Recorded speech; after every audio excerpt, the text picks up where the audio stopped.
Welcome everyone to Pod and Gore, your one-stop shop for everything horror. Now here's your hosts, Justin and Brandon. Take it away, boys.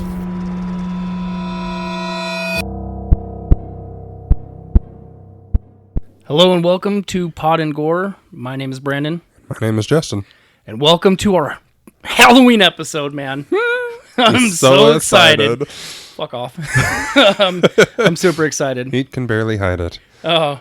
Yeah, if you weren't such a super fan of Halloween, I definitely would have picked this one sooner rather than later. Well, and I wanted to hold off on it just because I felt like it was a little too on the nose that I would just start out with this or do it super early in. And I feel like it's really early in, but I am not sorry. The sooner we talk about this one, the sooner we get to talk about the rest of them. The other ones, exactly. And so before we dive into this, Justin's going to toss in a quick plug. Yes, I'm going to shamelessly shill my other show. So all of you horror fans, we're all fans here of the horror genre. Right. On my other show, A Nerd's World, where every other week our friend Andrew and I, pick a random topic out of a bucket, and we do a little research on it and give a bit of a presentation, and we talk about our favorite things about that subject. Right. Just so happens, our next episode, which will be debuting exactly a week after this drops, is Friday the 13th. And not even a phone call, dude. I know. Like, I should have, I could have, and I didn't want to, so Yeah. I didn't. well, Next time we do a horror movie, I'll definitely call you, especially if we do Halloween. Right. Your loss and your number loss. I know. But that's You why hear that, I'm Andrew? chilling here right now. Right. Well, how dare you piggyback off the success? It's what I'm here for. All right. But yeah, definitely check out the show. I can't wait to hear it. And unfortunately, I got to wait like everybody else because I'm not an insider. No. Not close enough inside the baseball. It's You're available in all the places that you get this show, iTunes, Google Play, whatever. And yeah, we've done a ton of episodes already, about as many as this show. Yeah. We've covered Goosebumps. Clone High is our newest one. I'm trying to think of some of the other ones I did. And I don't remember. Goosebumps was good. I actually finished that on the way here. Good. And so, yeah, check it out. Yeah. Without further ado, though. Boom, let's head Back to to Haddonfield, you. bitch, and get it on. Never mind. Okay. Don't do that. Stranger All right. Things? No? Dude, I haven't started season 3 yet. I've finished it, and it's great. Is it? I like it better than 2. Well, dude, see, I told you what happened with 2. Like, my wife and I, we watched 2, and then we got to the finale, and then I think we stopped watching it halfway through. Like, it was, I don't remember it, but I remember it not being, like, the most eventful season finale, so I don't know if I fell asleep or we have That's depressing. a child. Sure. So Could have been the kid's fault. Yeah. I'll blame her like I did for not being able to fully sit down and watch Halloween last night, run around shitting herself. But yeah, so Talk about inside baseball. Jeez. and so we'll go ahead and dive in. Yeah. I kind of had a biased approach to this, like instead of That's like kind our, of the point, yeah, though. well, our normal approach is to be like, we'll just take bullet points on productions and stuff like that, and then kind of riff on it. I have fucking paragraphs.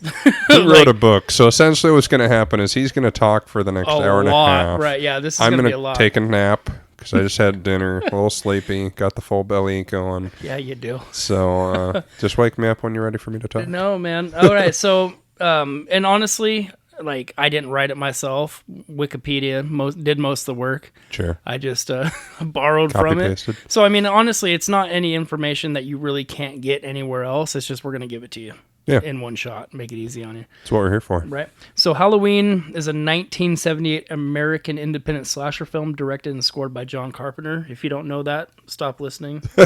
Go. Well, Go read a book. every podcast is someone's first podcast, and maybe this is the introduction episode, and your passion will start a new generation of Halloween fans. Don't pander to me, you piece of shit. That's what I'm here for.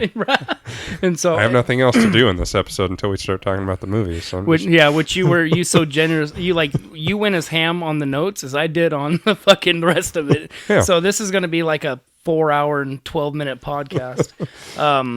So it was co-written and with producer Deborah Hill, which it doesn't say, but they were actually dating, or they were a couple, and it's starring Donald Pleasance and Jamie Lee Curtis in her film debut. Yeah. What a way to start it out.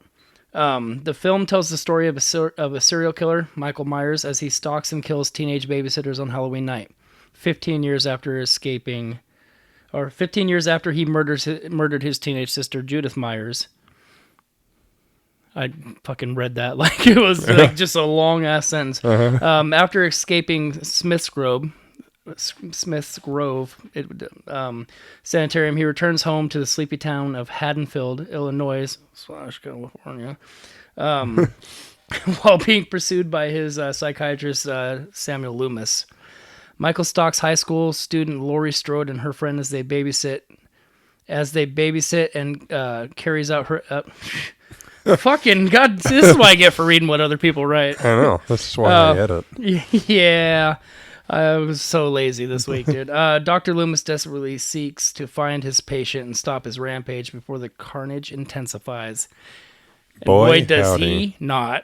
No, not even close. And not even well. No. We'll get to that. Yeah. It was shot in Southern California, which, if you watch the movie, you can tell they did their best to make it look like it was spring or fall.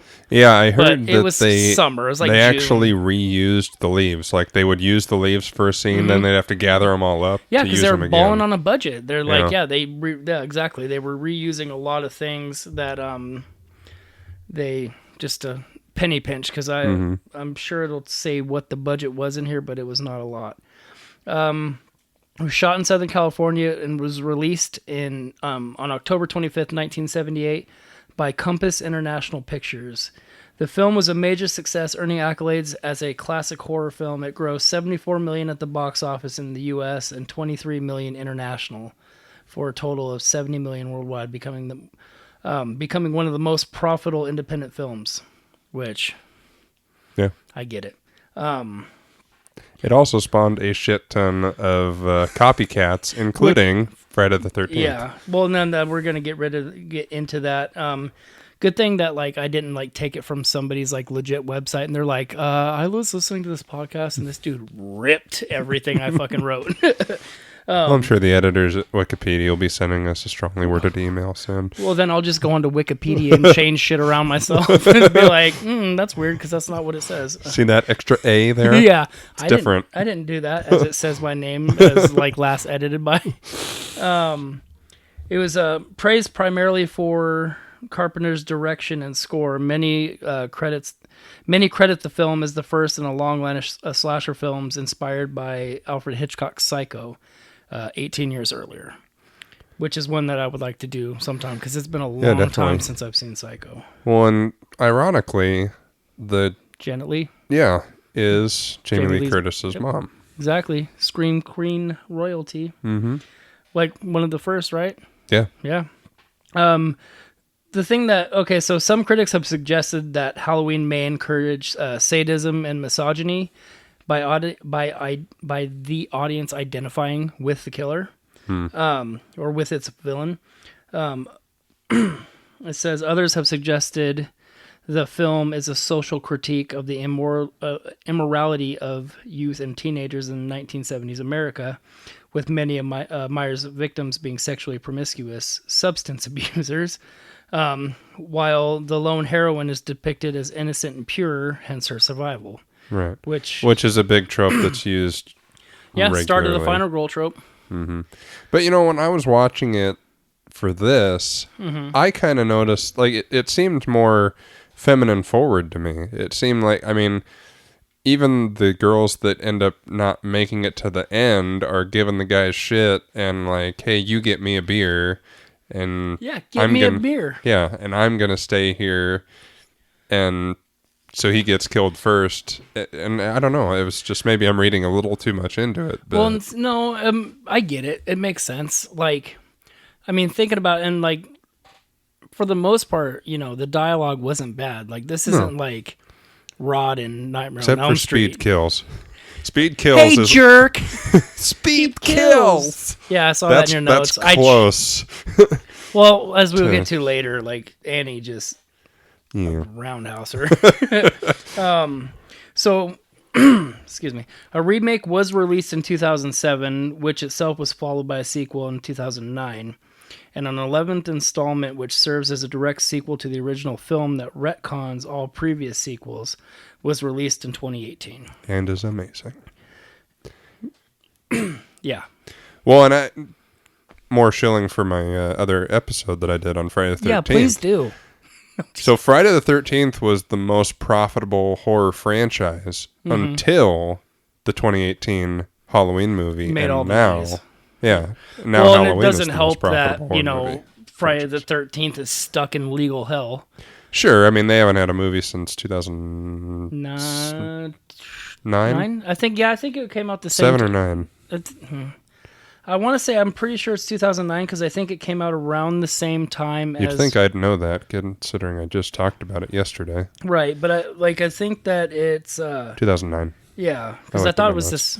Oh, you did? Yeah. Yeah. And I was pulling up the IMDb's. Yeah, it was the same year as... Oh, no, just before Nightmare Remake. Yeah. Yeah, the Russia remakes in the late 2010s. Mm-hmm. Or whatever. I'm with you. Let's Yeah, move on. You know what I mean. Additionally, a novelization, like off topic real quick. So that novelization, I had it on Audible, Really? but the thing that killed it for me is the woman that was narrating it, like, was doing a good job. Like, she did a great narration, except for her Certain, her Dr. Certain. Like, she was doing like this deep Indian accent kind of, and I was like, oh, I can't listen to this. Like, I'm like, I really wanted to know what kind of stuff was in there. So I mean, maybe I'll pick up the book or something. You should. But yeah, I couldn't get past that. It's kind of like the Watchmen motion comic where the guy that narrates and does all the voices also does the female voices. Mm-hmm. Well, that's how it is. It's just like a deep voice guy trying to talk like a girl, and it's terrible. Oh yeah. Especially when they have a deeper voice. Yeah. Justin. Yeah. Yeah. In 2000, additionally, a novelization, video game, and comic book series, I have to find that, Yeah, no kidding. have been based on the film.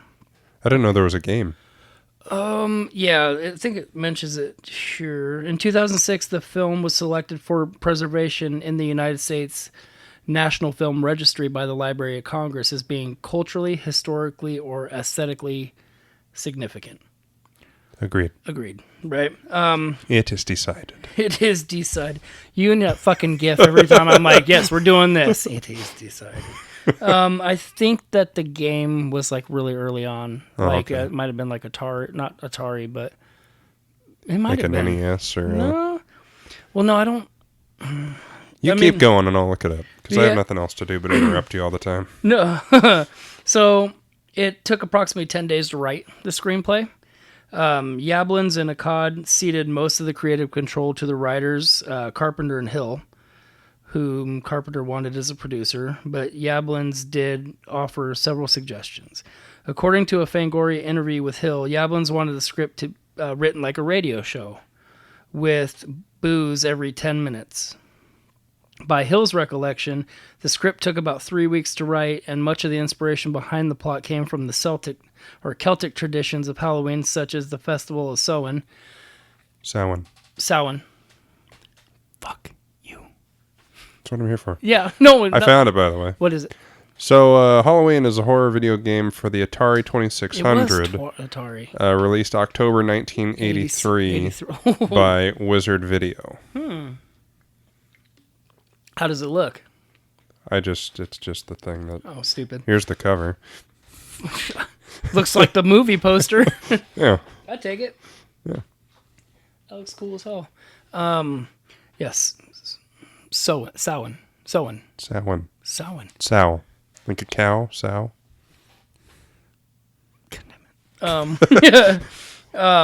Although Samhain is not mentioned in the plot of the first film, Hill asserts that The idea was that you couldn't kill evil, and that was how we came about the story. We went back to the old idea of Samhain, that Halloween night was the night where all the souls are let out to wreak havoc on the living. And then came up with a story about the most evil kid who ever lived. And when John came up with this fabled town with a dark secret of someone who once lived there, and now the evil has come back, and that's what made Halloween work. Hill, who had worked as a babysitter in her teenage years, wrote most of the female characters' dialogue, while Carpenter drafted Loomis's speeches on the soullessness of Michael Myers. So then Deborah Hill would be the one to talk to about Annie's dialogue. Right. But I think she passed away. Never mind. And so many script details were drawn from Carpenter and Hill's own backgrounds and early careers. The fictional town of Haddonfield, Illinois, was derived from Haddonfield, New Jersey, where Hill was raised, while several of the streets were taken from Carpenter's hometown of Bowling Green, Kentucky. Laurie Strode was allegedly the name of one of Carpenter's old girlfriends, while Michael Myers was the name of an English producer who had previously entered with Yablin's Assault on Precinct 13 in various European film festivals. Homage is also paid to Alfred Hitchcock with two characters' names. Tommy Doyle is named after Lieutenant Detective Thomas J. Doyle from Rear Window in 1954, and Dr. Loomis's name was derived from Sam Loomis from Psycho, the boyfriend of Marion Crane, who was Janet Leigh, who was Jamie Lee Curtis's mother. Right. Who is, well, fuck, I was just spitballing there. That's the whole next line. There you go. Sheriff Lee Brackett shared a name of Hollywood screenwriter and frequent collaborator of Howard Hawks. In devising the backstory for the film's villain, Michael Myers, Carpenter drew on haunted house folklore that exists in many small American communities. Most small towns have a kind of haunted house story, one kind or another. He stated, at least that's what teenagers believe. There's always a house down the lane that somebody was killed in or that somebody went crazy in. And Carpenter's inspiration for the evil that Michael would embody came from a visit he had taken during college to a psychiatric institution in Kentucky. There he visited a ward with his psychology classmates where the most serious mentally ill patients were held. Among these patients was an adolescent boy who possessed a blank schizophrenic stare. See, I haven't heard this part. Carpenter's experience would inspire the characterization that Loomis would give of Michael to Sheriff Brackett in the film. Deborah Hill has stated the scene where Michael kills the Wallace's German Shepherd was done to illustrate how he is really evil and deadly. Yeah. Which makes sense, because why would you kill the dog? Aside from it making noise, I mean, you could have done I get virtually anything else. Yeah. Yeah, but it does just to be like, ooh, dude, kill a dog. Well, and you saying that, it's interesting. I never really put a lot of stock into all the nonsense Loomis rambled on all the time, but it does get you in the mindset of Michael and his detachment and just how horrifying and frightening he is, because without that, it doesn't make a lot of sense, and you don't really have that connection to be like, well, he's just a dude being super creepy and following these girls. But the ending scene of Michael being shot 6 times and then disappearing after falling off the balcony was meant to terrify the imagination of the audience. Carpenter tried to keep the audience guessing as to who Michael Myers really is. Yeah, you can tell I don't read a lot. Who he really is. He is gone, and he is everywhere at the same time. He is more than human. He may be supernatural, and no one knows how he got that way. To Carpenter, keeping the audience guessing was better than explaining away the character with he's cursed by some blah, blah, blah, blah. You know what I mean? Like in The Curse of Michael Myers. Really? Are we going to get into the Thorn cult here, dude? Carpenter has described Halloween as a true crass exploitation. I decided to make a film I would love to see would have loved to have seen as a kid, full of cheap tricks like a haunted house at a fair where you walk down the corridor and things jump out at you. Halloween is a widely influential film within the horror genre. It was largely responsible for the popularization. Wow, that was a hard word for me to say. Popularization. Phonetically. Fucking you, I hated you. Of slasher films in the 1980s and helped develop the slasher genre. Yeah. Halloween popularized many I did it, dude. Sure. Halloween popularized many tropes that have become completely synonymous with the slasher genre. Halloween helped to popularize the final girl trope, the killing off of characters who are substance abusers or sexually promiscuous, and the use of the theme song for the killer. Carpenter also shot many scenes from the perspective of the killer in order to build tension. These elements have become so established that many historians argue that Halloween is responsible for the new wave of horror that emerged during the 1980s. Due to its popularity, Halloween became a blueprint for success that many other horror films, such as Friday the 13th and Nightmare on Elm Street, would follow, and that others like Scream would satirize. Mm-hmm. Well, and you can definitely see it. I mean, well, they watch Halloween in Scream. Yeah. You know, like, that's the thing. That's one of my favorite things about Scream is, like, you know, it's done by Wes Craven. Yeah. So you have the Freddy reference in there. Sure. Obviously. But yeah, the fact that they're watching Halloween at, you know, the house party, I thought that was pretty cool. Yeah, it is. It makes me remember back in my day when I first started watching horror movies, this was the franchise that I gravitated to the most. Yeah, me too. And I watched all of them again and again, and they were always my favorite. Yeah, it is by far my favorite, being closely followed by Texas Chainsaw Massacre, the original. Sure. But that's just because it's such a good, like, these both, like, it's different with these movies. Like, I mean, you have Nightmare on Elm Street, you have I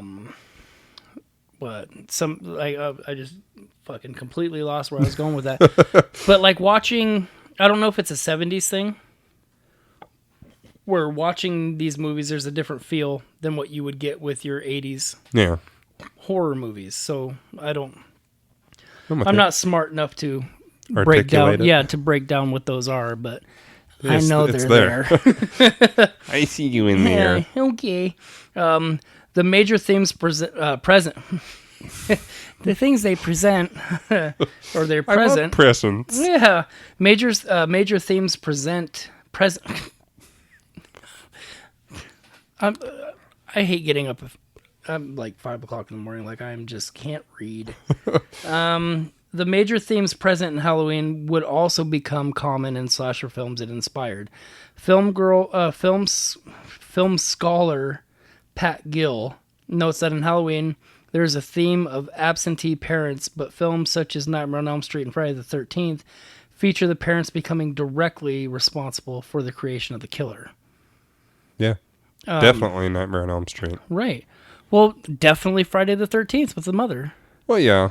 But I mean, if you look at the first one, she is the killer. Right. Thus becoming it. And, yeah, I'm with you. There are slasher films that predate Halloween, of course. Sure.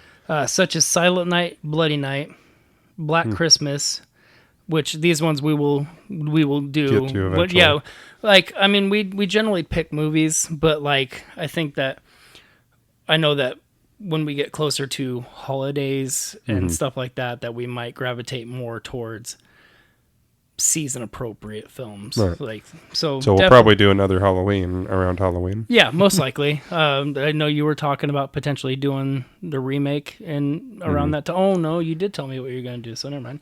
Boom. You could. Yeah. Or 3.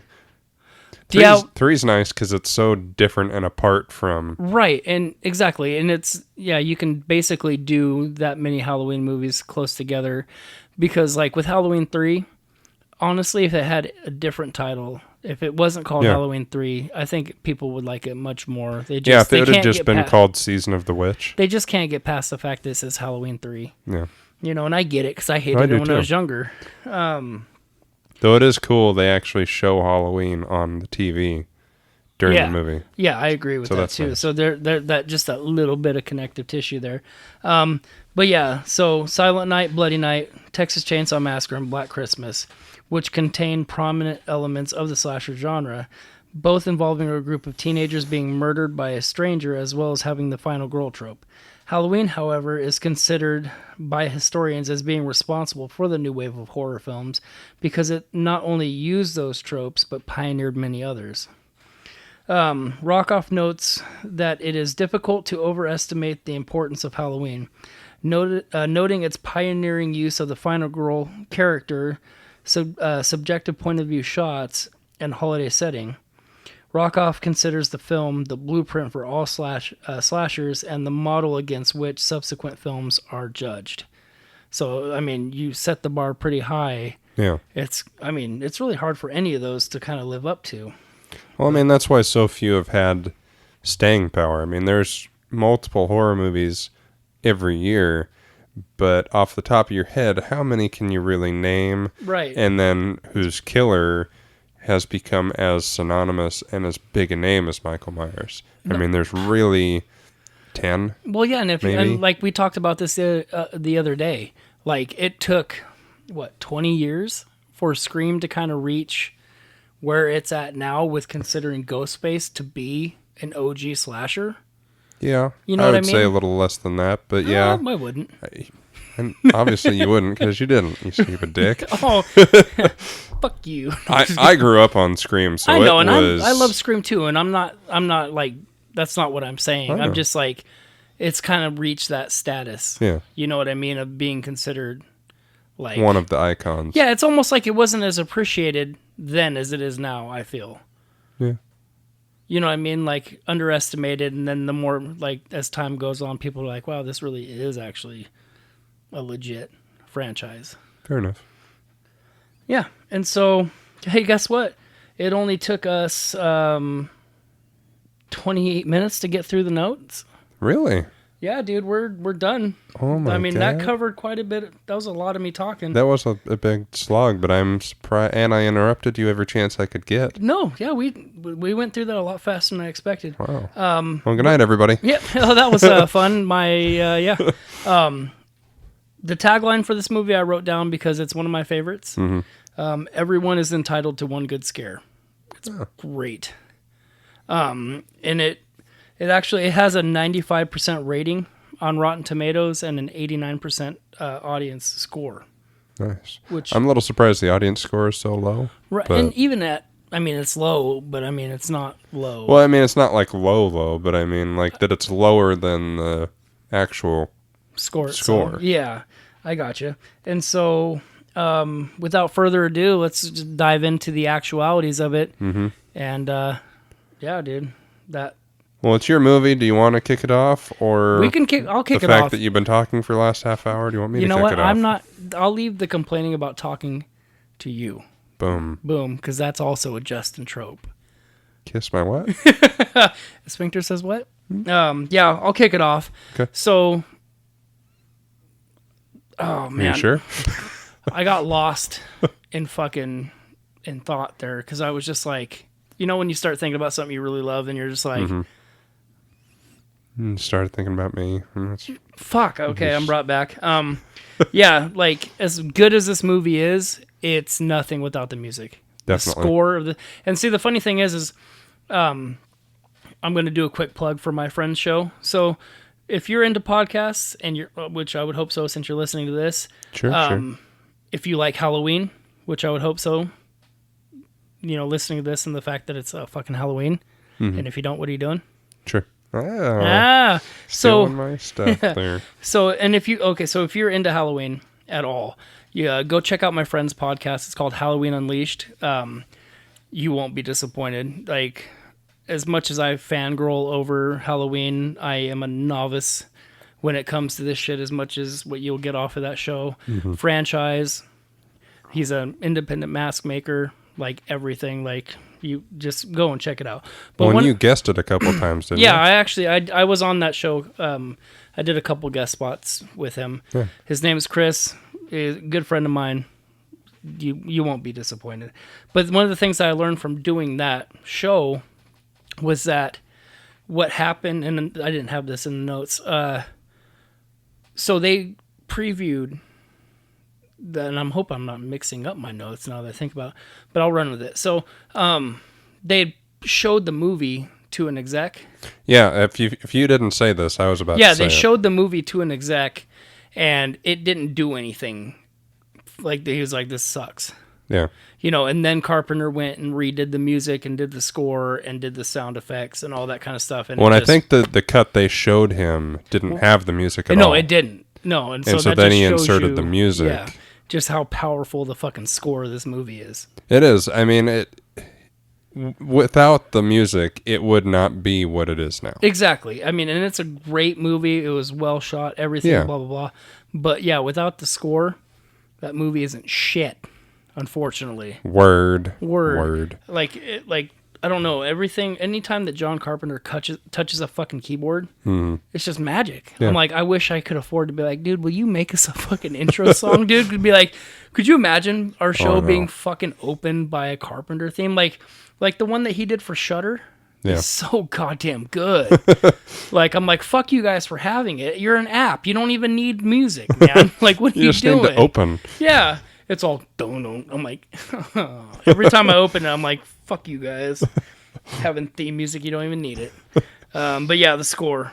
Oh. Yeah, it's fantastic. I mean, we could probably do a whole episode just on the score. Or just John Carpenter's music in general. Yeah. You know, like, yeah. So I also like the jack-o'-lantern and the fact that they harken back to that in the remake. new one. Yeah, I like that they did that in reverse. Yeah. Like, I'm sure that there's a reason why they did it like that, but like, I like that that's how they opened the movie, was with the jack-o'-lantern, with the music, with the similar opening credits. Like, I'm like, Well, I mean, it's the idea of like 40 years later, and so it's all decayed and shit. right, I get it. But yeah, good And things. yeah, I like it.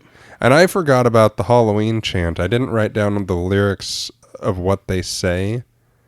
But at the very opening of the movie, after the beginning, there are these kids that say this almost Kruger-esque rhyme thing about Halloween. I can't remember the words at all. Right. But I completely forgot about that, which is sad because I just watched this like a couple weeks ago. Mm-hmm. Yeah, and the funny thing is I literally just watched it last night. Yeah. And I did my best to try to, pay attention to it, which is hard when you have a toddler. Sure. But yeah, man, they yeah, go ahead, because I was you can look up the chant and I'll move on to because I the was next part pulling of it the up film. and it's like, Yeah, I think you'd almost have to just like listen to the opening of the movie. Mm-hmm. But the thing that I like about it, when you touched on it in your notes, is the idea that Haddonfield is this Anytown, USA, and it's one of those things that makes you go, oh, this could happen to any of us at any time, anywhere we live.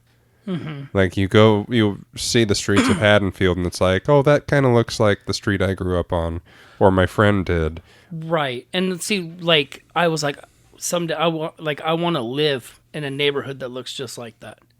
That's how I. Because you want to be stalked by a serial killer. Sure. Okay. Yeah.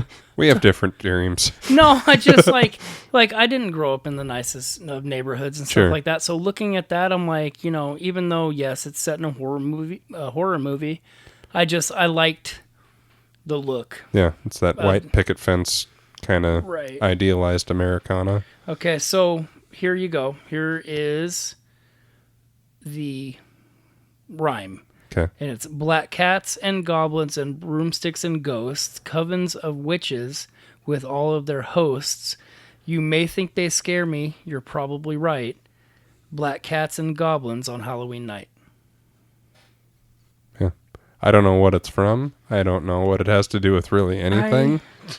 If anything, I feel like it fits Season of the Witch a little bit better. I do too. But I do like it's there and it's cool. Right, I do like it. And I guess if I just would have scrolled down a little bit more, it had it all right there. I'm like, I'm all searching through. I'm like, fucking tell me where it's at. But yeah, like it does. I do like the fact that it can be anywhere. Yeah. Yeah, like it's not like, oh shit, I can tell that's a desert, or I can tell that's the Northwest, or like it. Right. Well, and that's I know on our first episode I did Nightmare on Elm Street because Freddy is my favorite and all, but the thing that makes a Michael Myers, a Ghostface, even in some degrees a Jason, even scarier is the idea that it could happen.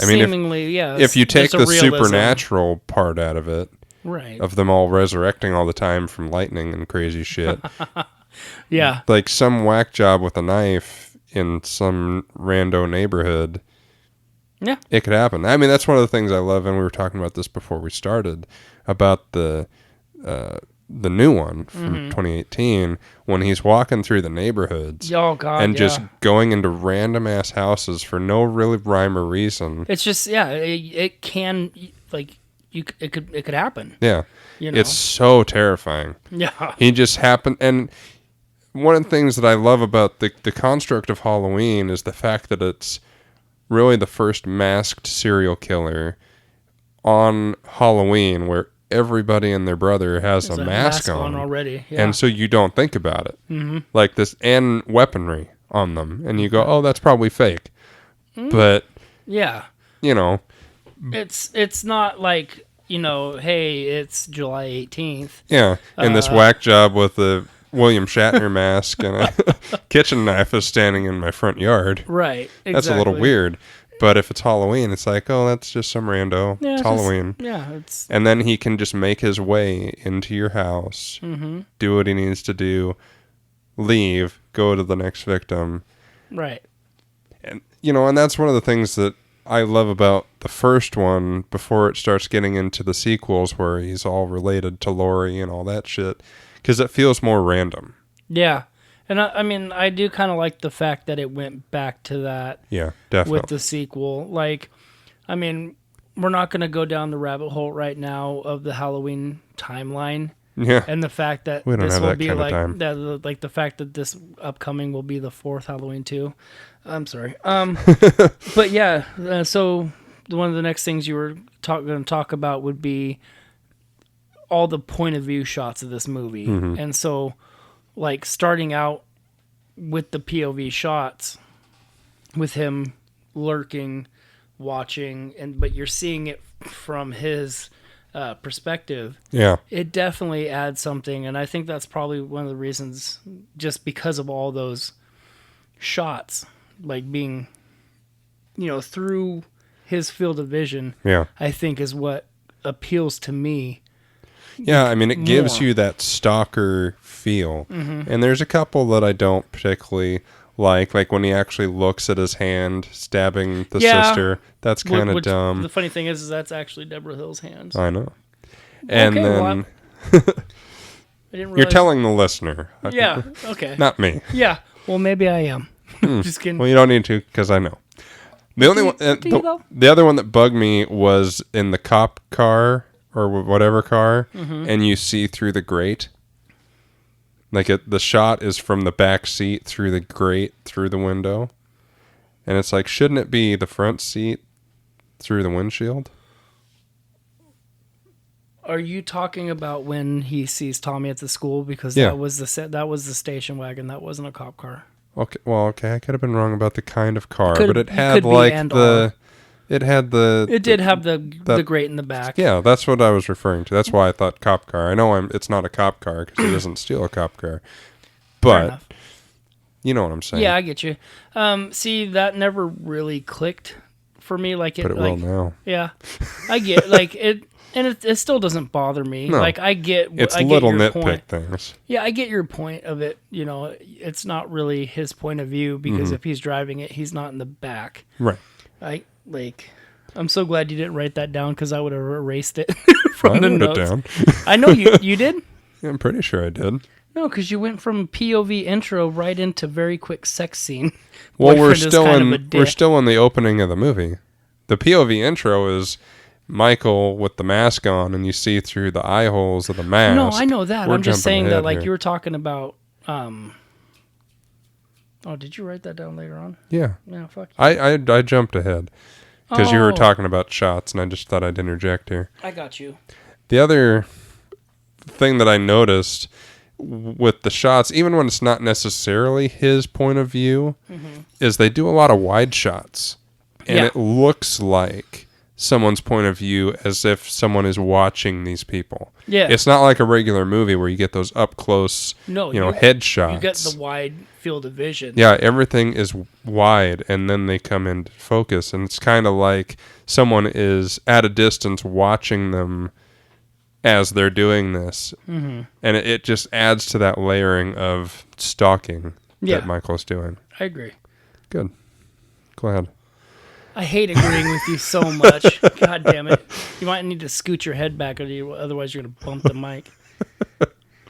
But the very quick sex scene is, what's her name? Judith and the boyfriend, because they go upstairs while Michael is still outside, I think. And then in the time it takes him to get inside, which is all of about 2 minutes, the boyfriend is coming downstairs like, okay, that was fun. It was super quick. And she's like, call me tomorrow. He's like, yeah, sure. Yeah, he's such a dick about it. Like, Well, the funny thing was, I never really paid attention to the kid's face until he was running down the stairs and out the door. Like, and him looking up, I'm like, just an son of a ungrateful bastard. son of a bitch. Yeah, sure, I'll call you tomorrow if I feel like it. Yeah.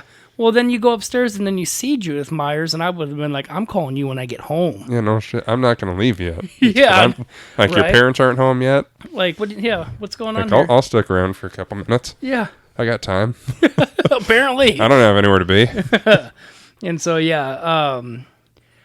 and then you start to kind of get the making the way through the house, the POV He puts shot. on the... And I forgot that the boyfriend had the clown mask when they were still on the bed. On the couch downstairs. On the couch, I mean. And he left that, and that's the mask that Michael picks up. Right. Super cool. Yeah. But then when they do the reveal, and I think this is the part that kind of works for this movie, and one of the things that makes it so iconic is that when you finally see who the killer is, because you kind of always assume it's just some adult, but when you see that it's just this sweet-looking blonde boy who could be on any street child. corner, Yeah. it's horrifying. Well, yeah, because it's not something you would ever think that you would see someone around the age of 5 or 6 Yeah. being like, oh, that kid's up to something. Be like, no, it's just a kid out. Maybe nowadays. But back then... Yeah, that was, 41 years ago now? Yeah. Jesus. Yeah. You're old. God damn it. Yeah, all I did was take my age and add 5. I'm like, all right. I was like, okay, yeah. But yeah, the eye hole, I don't know when that first came about, but like the little eye hole perspective, reaching in and grabbing the gigantic fucking knife out of the drawer, which I've never owned a knife that big.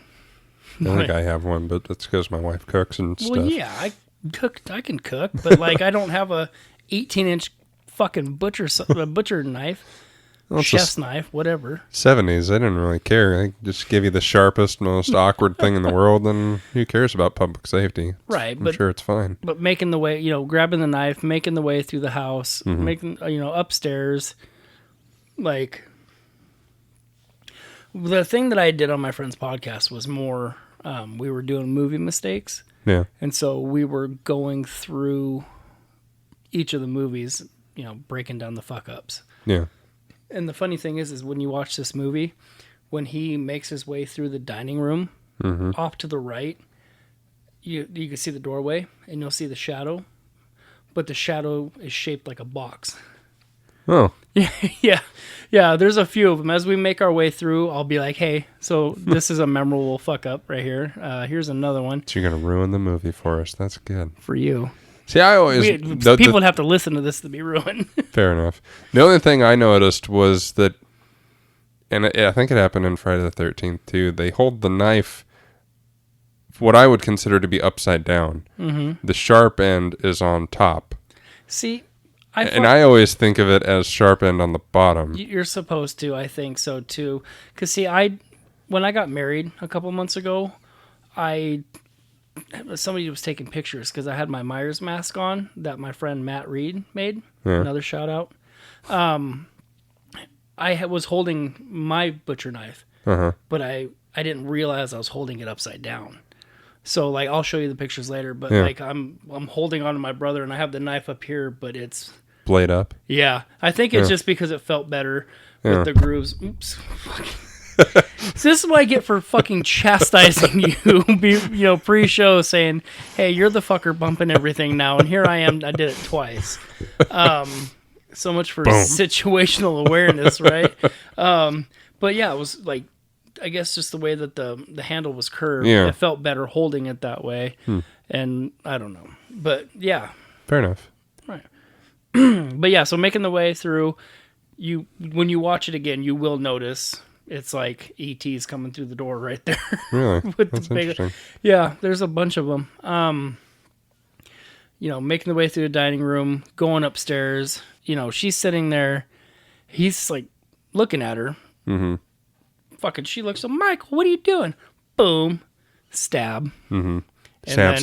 Stare at the knife. Stab. Stare at the knife again. Stab. That was that part where he looks at the hand like almost like he's doing it like, well, what am I doing? See, and you could take it that way, and it does kind of excuse it if it's sort of an out of body, or like maybe he's realizing how much he's enjoying it. There's that too. And he's kind of reveling a second in the joy of doing it for the first time. Right. It's possible. But it doesn't come off that way. No, and see, the thing is like, the thing that I love about Halloween is like you were talking about earlier, with it being random. With the fact that he doesn't seemingly have a motive. He's just doing to do. Yeah. It's like an animal. Right, and that's the thing that I didn't like so much about Zombies Halloween 2 remake, when like he was seeing his mom and she's like, kill him, Michael, and stuff like that. I'm like, don't give him a fucking reason. It's more Jason-y. Yeah. There was no, like, that's, like, I'm, okay, so what day? It's taken me 3 different days to try to make it through Rob Zombie's Halloween. Huh.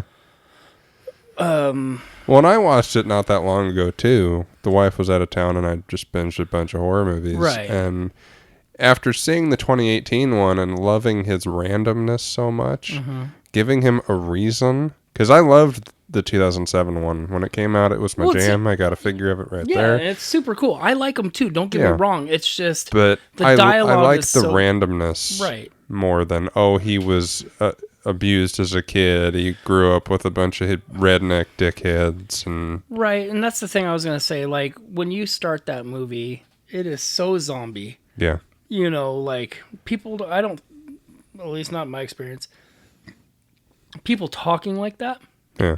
Like, shut up, bitch, I'll come over there and I'll skull fuck you. I'm like, are you really going to do that, though? Like... Well, I will say that I've been around some people that are kind of like that. Kind of like that. Not quite that extreme, but they also weren't as... like them. You're like, how do I say this without being a fuck about it? Like, no, I get it. They weren't as trashy, I guess would be the way to put it. They were... It was very much that. That's the only thing that really, like just the beginning of that movie, I'm like, it's almost overboard with, like, being, hey, this is why he is the way he is. Mm-hmm. But at the same time, like, I like Myers being the way he is and not knowing why. Yeah. That it just adds. It's the Wolverine thing. It's like when you start peeling back and revealing the secret origins, it takes away some of the mystery and intrigue of the character. I agree completely. And There's nothing wrong with leaving a little bit to the imagination. Yeah. You know. So we jump ahead 15 years, and it's revealed that he. But real quick, I do want to jump back because this is where I added my own thing here. Okay. So he does the stabbing. He comes downstairs just as the parents come home. He goes outside. Yeah. And then he's standing out there, mask on, costume on, holding a knife that's almost a third of the size of his body. Yeah. There is blood on it. Mm-hmm. And the parents are like, Michael, what are you doing? And then they just stand there. Yeah. As they zoom out. I wrote down, because I wasn't sure. Now I'm like, is this supposed to be like it froze? And then you're just kind of zooming out. That's 3. Yeah, it is. I noticed that too. It's a very 70s thing where it's like, we didn't really think of but it's not really a freeze frame. But they don't move. Once that like the camera starts to pan back, yeah, like nothing happens. Like if I, as a parent, if I came home and my child was holding a knife that had blood on it, yeah, I don't think I would just be like, Michael, what happened? Or Maisie, what happened?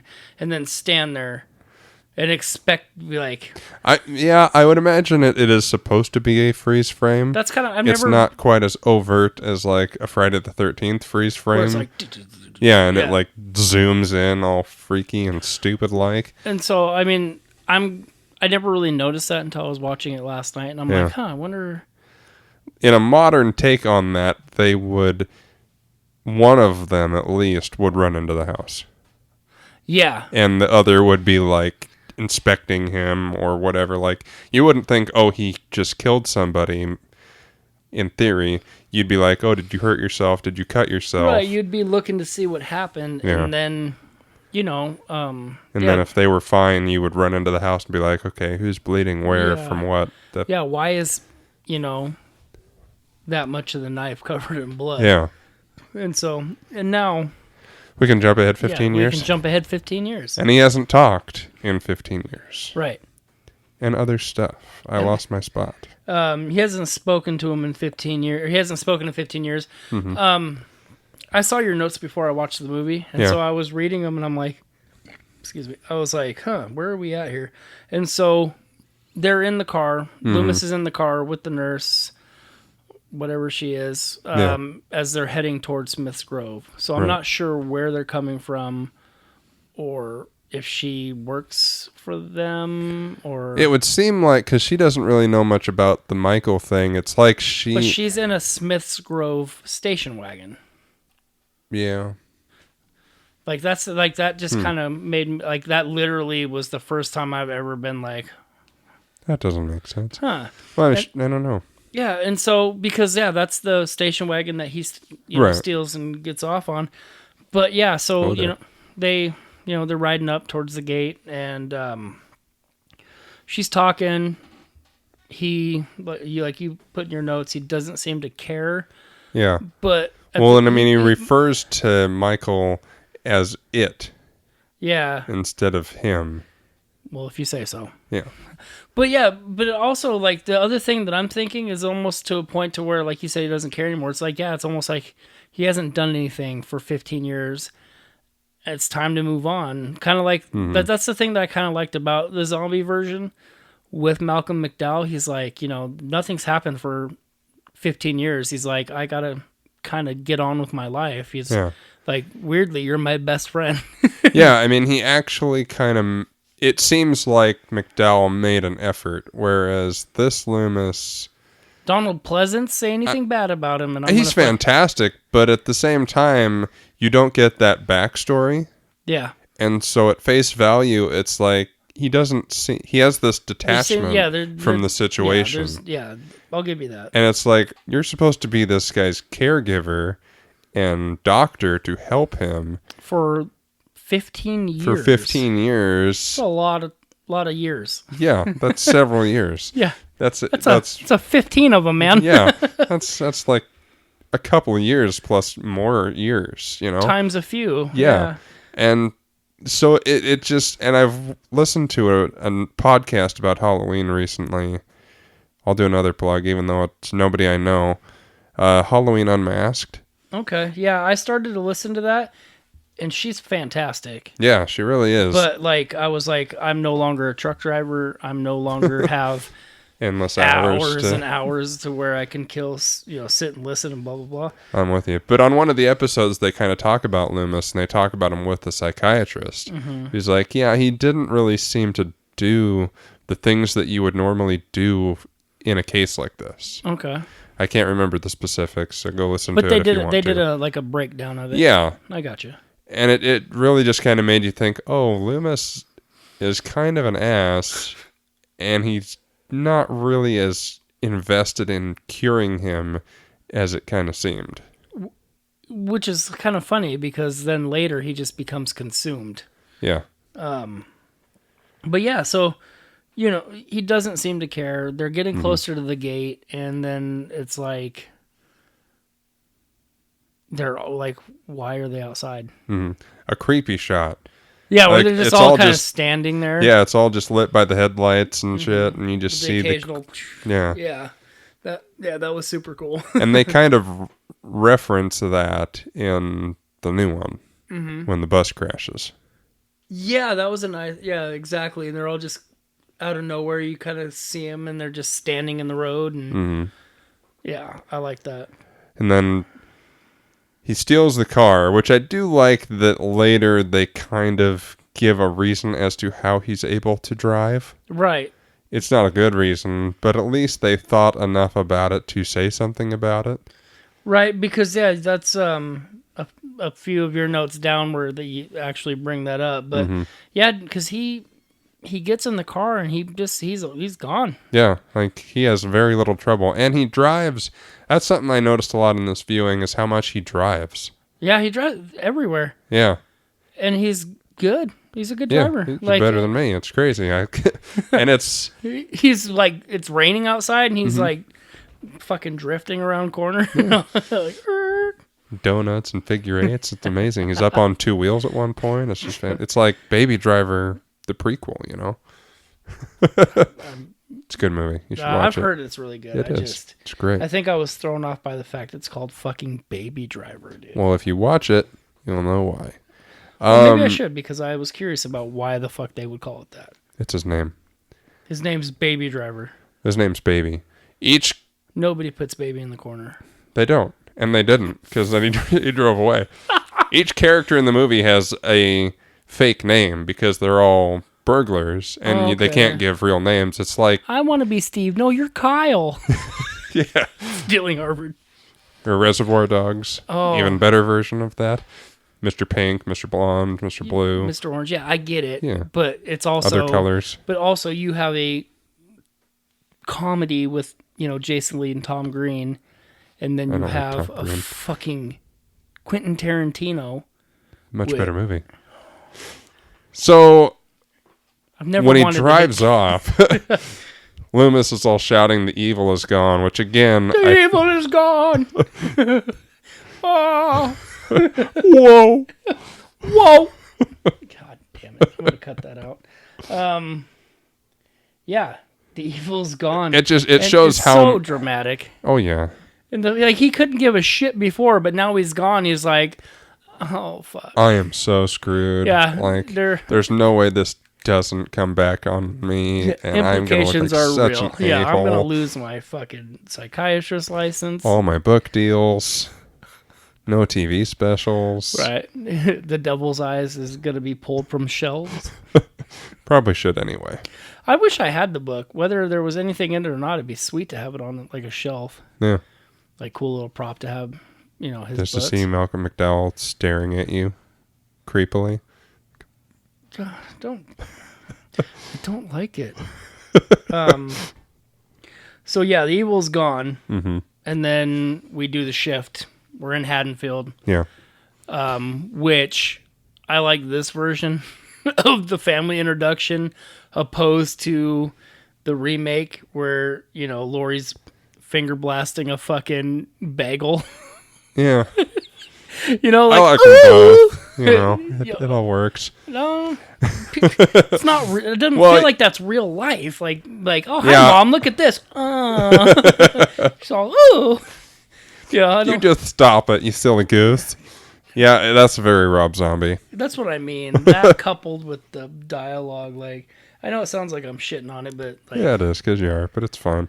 Well, and then so you're rubbing off on me, prick. I did what? Hi-oh. Thank you. No, I'm just kidding. But yeah, no, I do like the way that they introduce that, and you know, Lori's leaving. Don't forget to do this and that. You know, it felt like an actual conversation and not some fucking jazzed up shock value. Yeah. Scene. I'm with you. So then she's walking to the old Myers house, and she catches up with Tommy, the little kid that she babysits. And I brought this up to you because you saw it, or you brought it up to me because of in the notes. Right. This is where I believe that they are chosen, because this is where he sees her, and then he doesn't stop seeing her. That's a fair point. See, and I have it when... No. Yeah. Because the only reason why he's there to see them is because he's following her. And then by that, he is then introduced to everybody else. And the fact that Annie's across the street, and we'll get to that later on, like that's all... you know, right there. And he knows that's where she's at because, like, when Tommy looks out the window and sees him, he's staring at the house that she's in. Right. You know, so I do think it's when, you know, she goes up to the door and then it I don't know if it's reminds him of his sister. Could be. Or what, but that's when I think, without having any confirmation, I think that's when the obsession begins. I could see that. Because that makes a lot more sense than where I had it, because I have it. Yeah, I saw you thought it was... Stop it. Dude, if the fucking thing didn't stick down 3 feet from the fucking arm. If you know what I mean. I haven't had a problem. See, I have it since we haven't gotten to that point in the show. Straight out. Mine hangs down because this thing's fucking broke. It shouldn't be. This is my fucking... No, it's not. I didn't bring my arm. This is just the pop filter that I brought. You go ahead and talk, though. Okay, are you sure? You seem to need to get a lot off your mind. No, I need to get this I have it fucking where... out of the way so I stop hitting it. Where the 3 girls are walking down the street, and then he drives... Yeah, the speed kills part, and he slams on the brakes. Mm-hmm. When I saw that, I thought that was when he went, oh... I'm sorry. Did you see the look on my face when I tried to use the fuck up the messed up micro SD card here to fucking try to tighten? Yeah, and then, like the look on my face, like it was almost like my daughter when she gets in trouble. I'm like, did you hear the snap? Yeah. Oh, what an idiot! I'm trying to fucking alleviate this shit here. I'm trying not to do that anymore. I'll just, after this episode, I'll get you a screwdriver. Well, no, we'll be fine. I'll figure it out. I bet you will. 5th time's the charm. But I think you're right. When Karma's coming for you next. When he sees her... I'm starting to get the tired laughs. This is great. That's when I'm the funniest.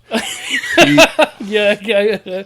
Oh, this is not good, man. Because you are not this funny. I know. Ever. Because he's in the house. Yeah, looking out the window when she goes to... Yeah, and more or less living there for what... Or, hiding out there. Yeah, his base of operations. Yeah.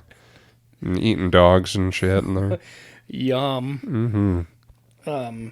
Yeah, so they drop off the house, or drop off the key at the house, and then Tommy, the prophet of doom. Yeah, see, and this is the part that I was trying to get to before you interrupted me, was that... That's where we're going to go, huh? Yeah, because Tommy is all, like, afraid of Lori going to the front door because of the boogeyman. Yeah. And Lori doesn't really act like she knows that that's the Myers house. No. Or what happened there.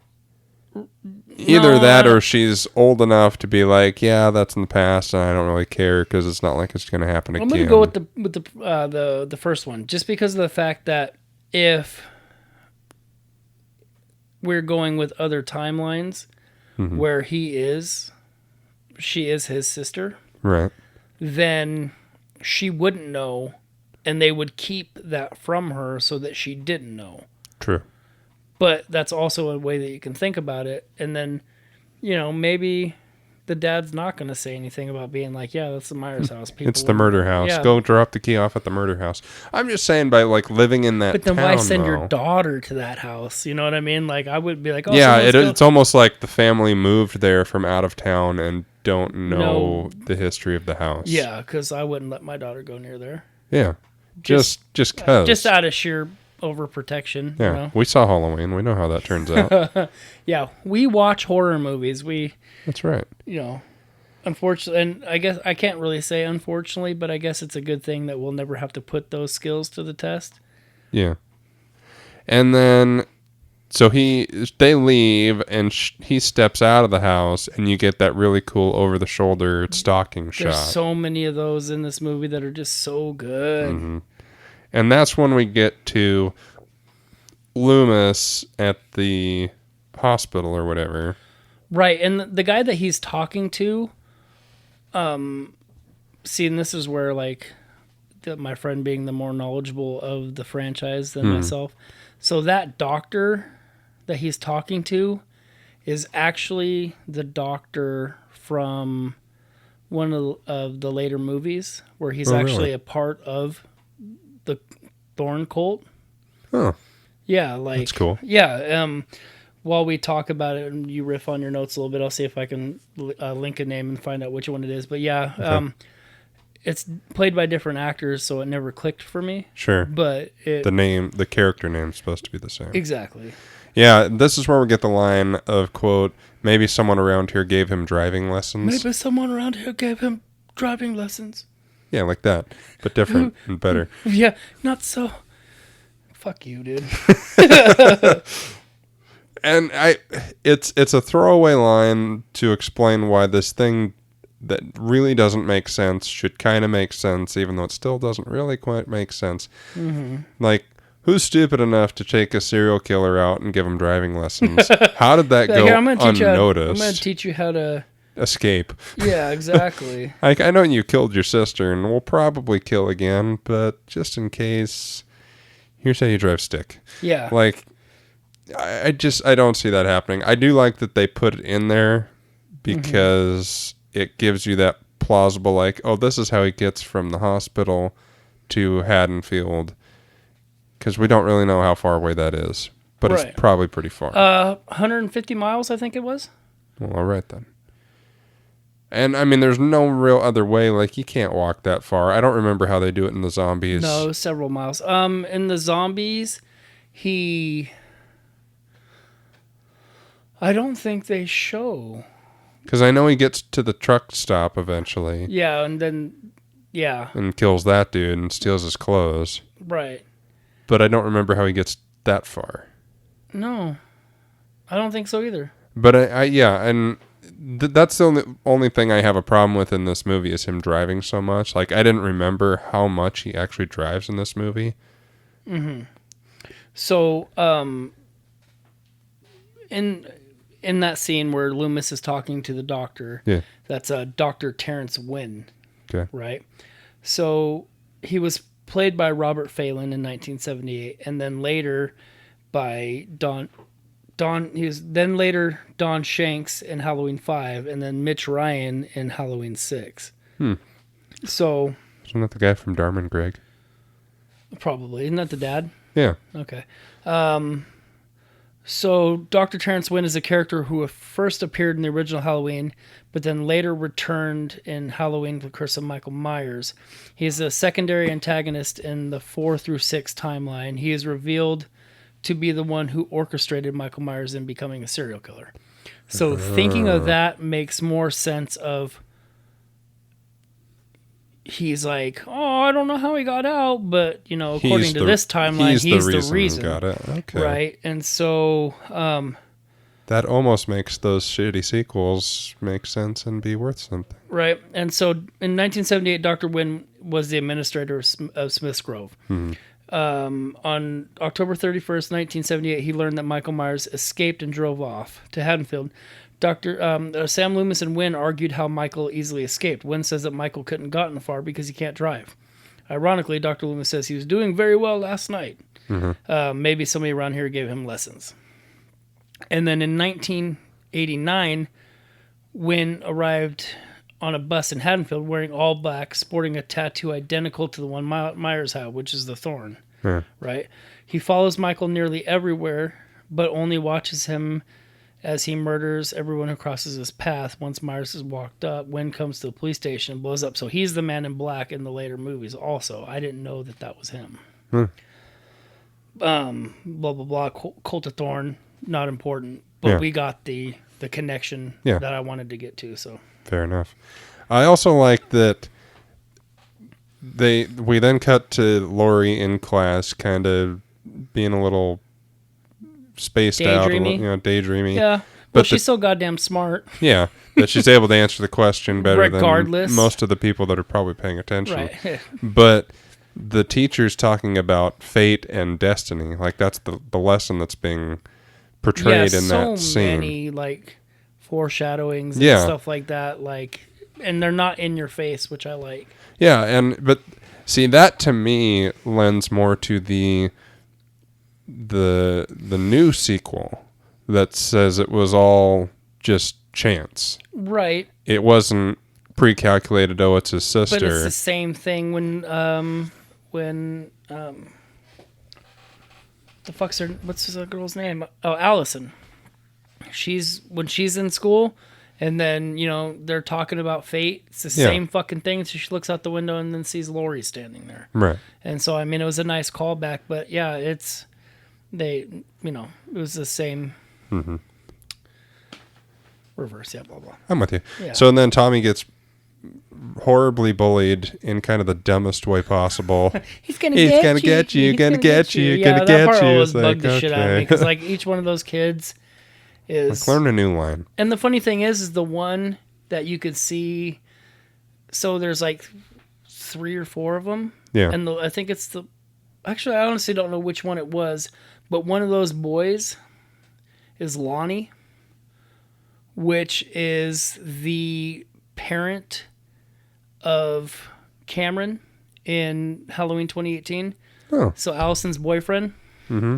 Allison's boyfriend is, I think they said, was Lonnie's kid. Oh. So like when her dad talks about, I used to, get fucked up with his dad kind of thing. Yeah. And so, cool. there's a lot of that connecting stuff that just makes it that much better. Yeah. The only thing that kind of bumped me, and I get it because it's daylight and there's people around, is that Michael didn't kill the kid. Yeah, but he also I don't think he kills kids. Like I think he did. In the 2018 he kills that kid. Yeah, but that kid was also armed and would have shot him. I guess. He posed more of a threat. Yeah. Michael didn't see him as a kid because that guy was like, sure. If he would have and then because he doesn't kill the baby. And he doesn't kill Lindsay when he's standing behind her watching TV. Or is that in Zombies? I don't remember. I know that he's standing behind Lindsay in Zombies Halloween. I just don't remember if he's doing it in the I don't OG think so. one. But yeah, so it's just all these different scenarios of where he doesn't kill children unless they have a gun. Right. You know what I mean? Fair like enough. It's like RoboCop. Yeah. Not a threat. So we have Loomis tracking Michael throughout all of his things. And I forgot about the part where he finds the truck out of nowhere. And is able to connect it with the Rabbit and Red matchbook that is you can see the nurse using in the beginning. And then you pan over and you see the driver of the truck dead in the bushes. Yeah, I was watching, like last night when I watched this movie, I was doing a movie night kind of thing on Rabbit again. And one of my buddies was in there and he was like, "Do they tell you where he gets the overalls? I'm like, yes, they'll tell you. Like, you'll see what happens. Because he's like, I've never seen this. And they're like, well, one, we're not friends anymore. And Yeah, two, I get that. watch this fucking movie. But yeah, I was like, yeah, it makes sense. Yeah. It's he kills the guy, which is cool. It's not as brutal as it is in the remake, but Sure. Not in a stall and well, no, the coveralls that he puts on yeah. is from the body that's laying in the garage. So when he Oh. walks in there and they got the body, and then you see the hammer with all the blood next to it, that's where he got the teeth too, that he drops over. Oh, the door. I'm talking about. I was thinking of the Rob Zombie. Oh, and I was thinking of the I should have said reboot, not remake. Yeah. But same thing. Yeah, I'm with you. Yeah. Yeah. Yeah. And then we get the awesome speed kills. Hey, line. jerk. Yeah, I added hey, jerk in mine because that just caps it off. Hey, jerk, speed kills. Oh, it's still terrible. Slams on the brake. He's like, what? Which is where you initially Get a thought. knife, you say what? Yeah, I'm going to choke you out. He does a lot of choking in this. Yeah, and see, the thing is like, oh, man. It sounds horrible saying this, but like my daughter tried to watch this movie with me. Yeah, that sounds pretty horrible. Well, no, think about it. Like, it's more suspenseful than it is horror. Yeah. So, 3 people die. Technically, according to, like, more people than 3 die, but he kills Annie, he kills Linda, he kills Bob. Yeah. Tries to kill Lori, but doesn't work. But then again, Yeah, I guess Yeah, that he is only kills- 3. yeah, Well, and 4 with the guy that he got the... well, the mechanic, Yeah. but I mean, like, Yeah, it's really not that many. yeah, so, the only one that's really graphic is Bob. Yeah, and even that you don't see anything because it's all... Right. More And or so less it's in like, shadow. and that's the thing. I'm like, yeah, I haven't let her watch it since because of the fucking backlash that I got. But I'm like, she sat Sure. there and watched it. This was before she was really like, everything's scary now. Mm-hmm. She was my little horror baby, and she'd be like, oh, that's Dad. I'm like, no, because I have my Myers mask right next to my TV. I'm like, no, honey, I'm not Michael Myers. Let's not tell that to the police. Yeah, that's Dad. But yeah, it's not gratuitous No. and violence. Not nearly as much as the sequels get and the plethora of other genre films that came off of this. It was enough to get the point across without being like, we have to spell it out for you. Mm-hmm. Which I like, because it feels like they're giving you as a viewer a little more credit. Yeah. You know, being like, we don't have to tell you exactly what's going on here for you to know. Mm-hmm. And then we get the iconic yet kind of dumb when you think about it, not so slyly going behind the bush. I thought that was kind of cool, though. Cause It's a cool shot, and I love it. But when I was watching it, I was like, it's kind of like he got caught spying on them and went, oh shit, and then went behind the bush I didn't think of it like that. and ran off. I know that's not the intent, and that's not how it plays out, but it's... I mean, yeah, he was like standing out there almost to the point, like... How could they not see you? Yeah, I don't think that he was trying to hide. I don't think so either. And so, like, he was able to be like, see me, and then Annie being like, oh, real subtle, isn't he? Mm-hmm. I'm like, fucking hate the 70s so much. They're like, just the way that, like, okay, yeah. But then to go up there and then, like, the things that I always like to think about is like, okay, so he leaves that little area. Mm-hmm. Like, you don't see where he goes or how he does it. Yeah. But it always cracks me up in my mind to think about, like, seeing him, like, try to climb a fence. Yeah. Or opening a, like... Or just, like, sprinting away and someone that's, like, Nobody- a block away, like, sees him, like, what the fuck's that guy nobody doing? ever sees it. It's just No. like... But, like, the behind the scenes of, like, someone's watering their bushes and sees Michael Myers going, yeah, she being almost like saw me. hopping a fence. Yeah. Yeah, Like, well... what the fuck's up with that guy? Yeah, just That's a little weird. bit of a spoiler. You're gonna have to wait 3 weeks, but something like that might bleed into what my next pick might be. So I'm kind of cementing it now, so I can't change it later. But then you'll forget, and it'll be something else. I'm not gonna forget. You just know, I'll remind you because I know what it is. yeah. so. Well, you know that's happened where it's like I changed the, like I'm telling you what it's gonna be, and then all of Yeah. a sudden I'm like, hey, so we're going to start recording, but I'm changing it. Like, oh, right. So you're going to need to watch this movie now. Yeah, well, you're able to use my Shudder to watch it, so. This is true. I'm excited. Couple hints. You guys, if you can't figure it out, are you really horror fans? That's kind of presumptuous, my bad. I don't know. That's mean. But we need listeners, man. So yeah, he does vanish. Yeah. But then it like with the clothesline and just standing there with the trees, or not with the trees, but with the sheets, you know, in the wind, and it's all rustling and shit. It's a great shot, and then he vanishes again. Of course. Yeah, of course. He's 87. Just, God damn it. Get over the Annie thing. It's fine. She dies. It's okay. Well, no, it just made me think of like when Lori's like, someone was staring at me, and she's like, such and such is 87 years old. Like, yeah, like that wasn't an 87-year-old man. Could have been. Yeah, he's really pasty white. But yeah, so just I wouldn't mind having like a poster of that or something on my wall, just of him in the just sheets. standing in the sheets looking. It's such an iconic. It is. It really visual. And then you wrote your note. You already touched on it with the leaves and all that. Yeah, I was just going to breeze past it. Well, yeah, but I mean, if you look at if you look at the trees themselves, they're all green. It's beautiful. Huh.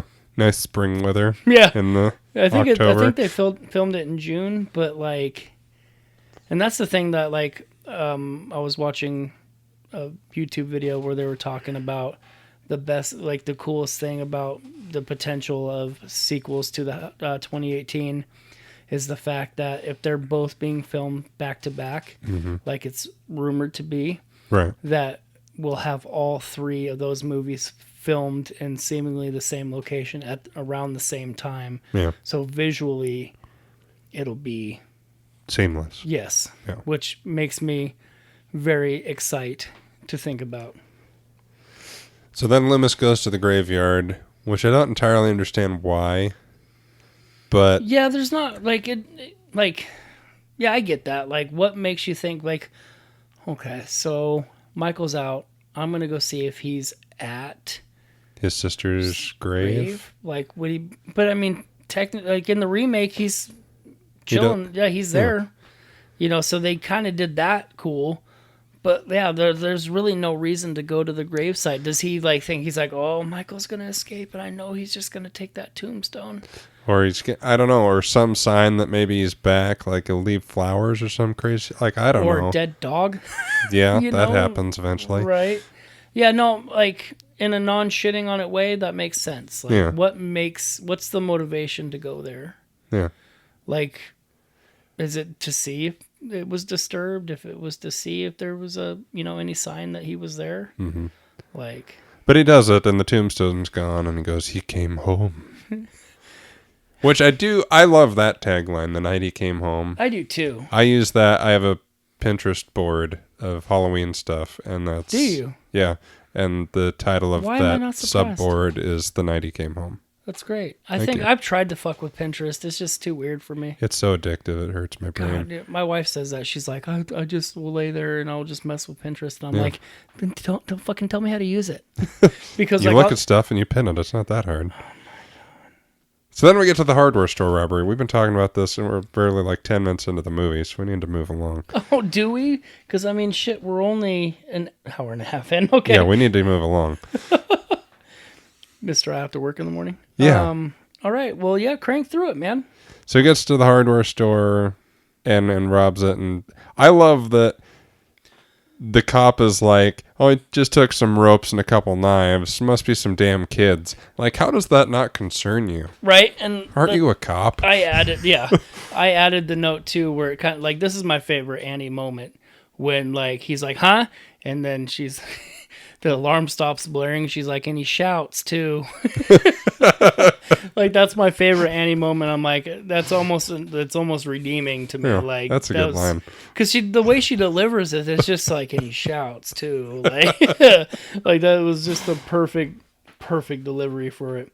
And so. Yeah, I was going to skip a couple of these. No, yeah. But I do like, so eventually Loomis decides, hey, let's go to the Myers house, because that actually makes sense that he would go there. Yeah, that's the first place I would have gone. Yeah, not the fucking graveyard. Right. And it's revealed that he ate a dog for reasons. But I do love his little speech that he gives about taking care of the 6-year-old boy with the blank, pale, emotionless face and the black eyes. Yeah, the blackest eyes. Yeah, I changed your... Such a caring physician. Yeah, he's like, his eyes were fucked. Like, He's the devil. Like, I tried. He sucks.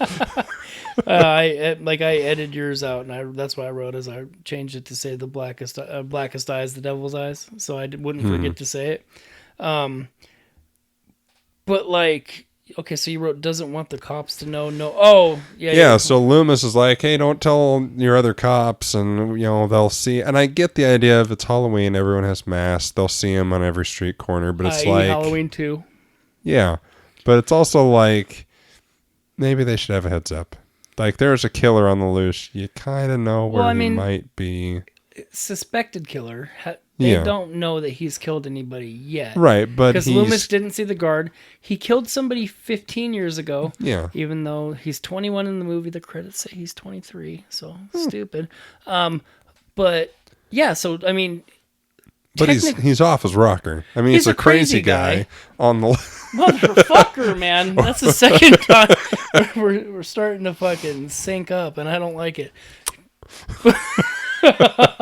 But yeah, so he is off his rocker, but like he hasn't killed anybody yet that they know of. Well, he's killed the mechanic. Yeah. And then he killed his sister. So yeah, he's at 2, but it's not like, they've come across a rash of bodies and then... Sure. And this is the one thing that the zombie ones do well, is that he kills in the hospital. He kills that nurse, and it shows like he's still... crazy. Yeah, he's still nuts. And and I like that too. But anyway. Oh, God, why does it keep sending me back up to the top? So that you wrote that Lori shits on comics. Yeah. She's a fucking nerd, dude. So like when I wouldn't say nerd, but it's she's older than what she is. Like, so she's in high school.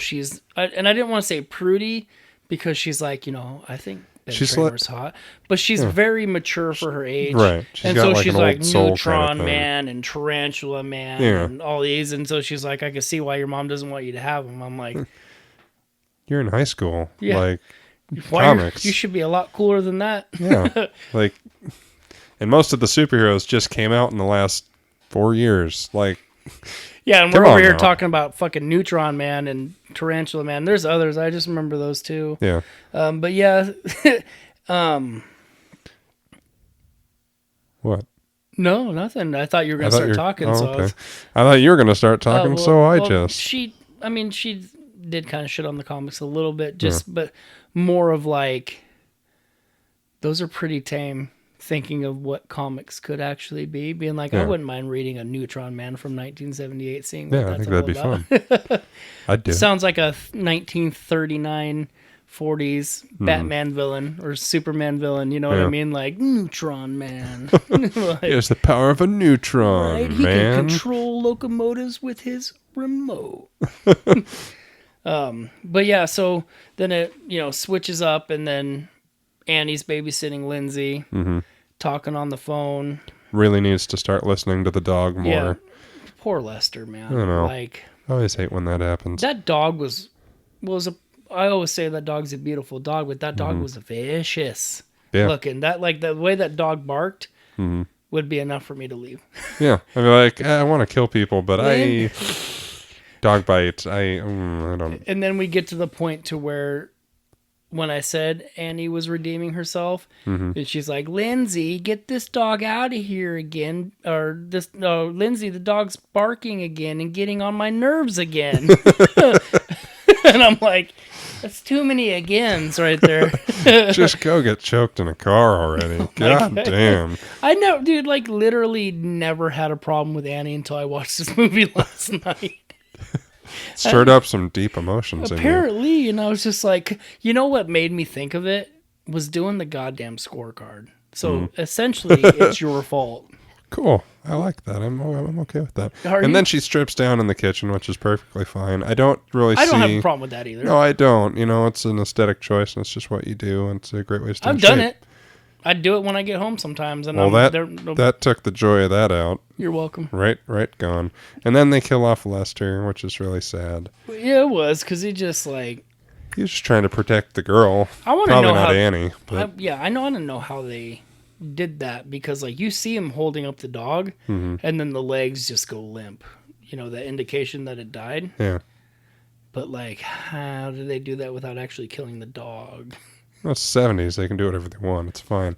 This isn't Cannibal Holocaust, dude. No. They're not fucking actually killing the animals on screen. At I least wouldn't hope think not. so. Have you seen Cannibal Holocaust? No, and I probably won't now. Guess what? Hmm. So for next week... No, just kidding. It's my pick, you stupid asshole. God, we have a lot of notes to go through. Jesus This Christ. is your fault, man. I know. It's taken longer to get through the notes than me to read through fucking Wikipedia. Well, that was kind of the point, but let's breeze past a couple of these, because this is taking forever. Yeah, I don't think we were expecting me to go so heavy on that. So yeah, where did we go? Fucking dude, are you? I just had to go through a page and a half to get back to where it was. Well, so yeah, they're watching the thing on TV. Yeah, which is cool. awesome. And Annie yells from Lindsay from the laundry room. And see, the funny thing about that is so she goes out to put her clothes in the washer. Mm-hmm. She's out there. She gets locked in there.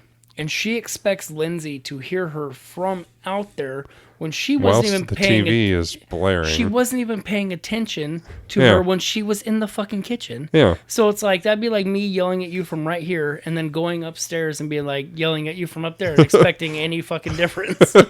Exactly. I'm not going to pay attention either way. That was your point. I'm agreeing with you. So be happy. Nice about try. And so, yeah, she gets stuck in the laundry room because for some reason it locks on the outside. Your laundry room doesn't do that? I don't have a laundry room. That's why you don't know. Does yours lock from the outside? No. I don't. What door that you're not holding someone hostage Well, in? nice try to locks, fucking... I guess like a shop door. You lock from the outside, but that's dumb. Yeah, either way. So yeah, Annie pawns Lindsay off, and she's like, "Well, Paul does get to, he's sneaking out to come pick up because her boyfriend got fucking grounded for soaping windows, which I honestly don't know what that does. What is soaping a window? Like, that's before my time. I don't know. Soaping, I guess it's a bitch to clean off. You have to use a hose, I suppose. I don't know. I was a good kid. I didn't do that stupid shit. Yeah, I was too. I thought you were gonna fucking go with a triple threat rhyme when you're like, with a hose, I suppose. And I'm like, dude, have you been reading Dr. Seuss? So yes. yeah, I'm not Go surprised. down by the bay, eat some hay. I just may. What do you say? Yay. So yeah, pawns him off. Mm-hmm. And then she goes back to get ready and she tries to get in the car. Mm-hmm. The door's locked. Goes inside to get the key. Comes back and the door's unlocked. And doesn't really think much of it. Yeah. But see, this is where it comes into, like, this goddamn thing. I'm so... I hate you. Yeah. It doesn't make sense. It doesn't, but that's where I was going to go with that. It's like... She couldn't get in. How did he? Yeah, but, like, I was looking the back seat, or, like, because I have a truck, so I can see in the back. Yeah. But, like, I've seen enough fucking shit happen where it's like, maybe do a glance around, see what's going on. It's really dark in here. And Like I got into my truck today and I saw my boss had taped little mini pictures of myself to my window. That's cool. In the back, in the front, and on my mirror. I'll show you the pictures after work. But I was like, this motherfucker, because I have 30 of them in my desk at work too. Jesus, that's a lot. That's way too much of you. Yeah, wait till I get a cup and I fucking throw it in somebody's face. That'd be fun. So yeah, you would think she gets strangled in the car, and then she gets pressed against the horn, which is super fucking loud. But okay, so she gets double threaded right here because she does get choked, but then she gets her throat cut. Because that's a... Yeah, and that's when and she then goes... boom, Yeah. yeah. And so I didn't know about the throat cut. Yeah, I didn't either. I didn't even notice it. Well, I think it was supposed to be because there's like musically there's a tone change, so it does that like shing thing when like the knife with knives and shit. And so someone had pointed that out to me, and I was like, oh, that makes sense. You know, cut her throat. Yeah. And you're right. Honking a horn should draw attention, especially if you're laying on it. Yeah.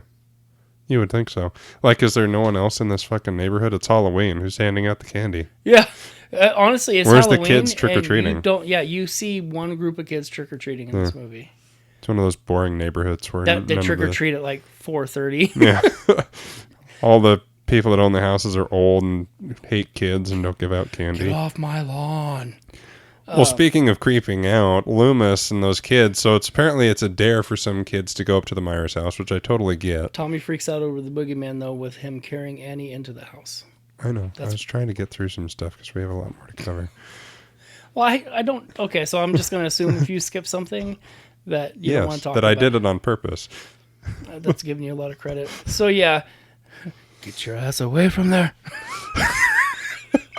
I forgot about that part, and it's just so damn creepy. And he gets so much joy when they get scared and run off. He's all like that creepy ass little grin, like, get your ass away from there. Like you're protecting them from a homicidal maniac.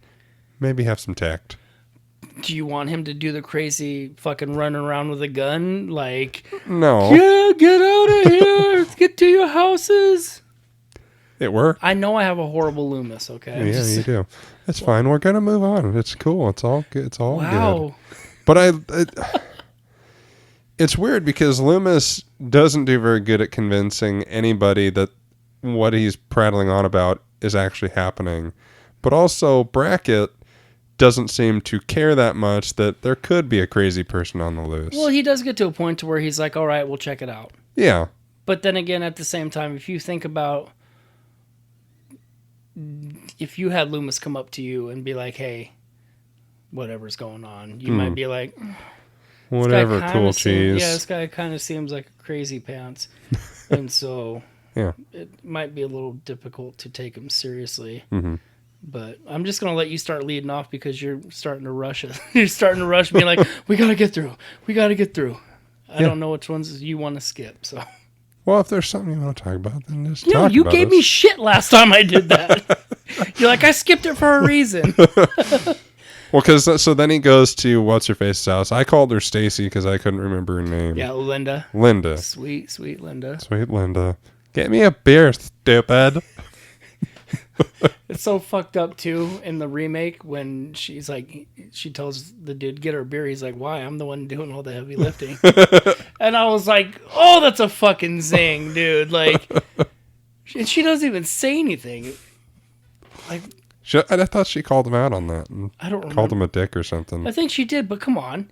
Like, if I said... that's pretty horrible. Yeah, if I said that, like, I would expect some sort of... You'd be sleeping on the couch for a month. Well, I've been sleeping on the couch for the last week just because it's more comfortable in my bed right now. That's just because you're old. No, yeah. Well, but I like that he's, like, just staring at them while they're doing their makeout session on the couch.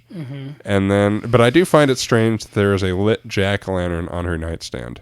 You know what the funny thing is anytime you see a lit jack-o'-lantern, somebody's about to die. Huh.